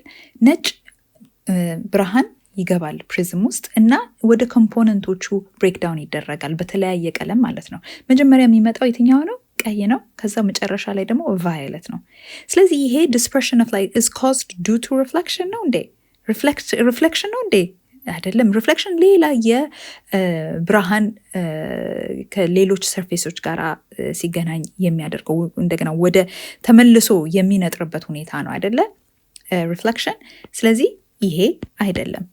ቢስ ምንድን ነው? causes the red color to bend less than violet. በንድ የሚያደርገው የትኛው ነው? በጣም ቫዮሌት ነው አይደለ? በጣም የሚቀለበሰው። ቀይ ደግሞ ያኔ እንትን ከቫዮሌት አንጻር በጣም ትንሽ ነው እንትን የሚለው የሚታጠፈው። ስለዚህ causes the red color to bend less than violet። ይሄ ትክክል ነው። ስለዚህ ይሄንን እንምረጥ። C is the splitting of white light into 3 colors። ትክክል ነው። splitting of white light አይደል? ነጭ ብርሃን ነው ስፕሊት የሚደረገው ወደ ሌሎች እንትኖች ወደ ሌሎች ቀለሞች። ነገር ግን ለ3 ቀለም ብቻ ነው እንዴ? አይደለም አይደለ? እነዚህ ሁሉ ቀለማት ነው። ስለዚህ ይሄ አይደለም ማለት ነው። D causes light to travel back towards its initial medium። ይሄ ሪፍሌክሽን ነው አይደለ? ስለዚህ ይሄም አይደለም ማለት ነው። ስለዚህ መልሳችን B ነው። 57ኛው sound is formed by ይላል። A vibration, B reflection, C refraction, D dispersion። እንግዲህ ሳውንድ ራሱ ድምጻችሁን ራሱ እያወራችሁ እያለ ጉሮሯችሁ ላይ ጣታችሁን ብታስቀምጡ ወይም እጃችሁን ብታስቀምጡ ሲርገበገብ ይሰማችኋል እጃችሁ ላይ አይደል? ስለዚህ sound is formed by vibration። ስለዚህ vibration ትክክለኛው መልስ ነው።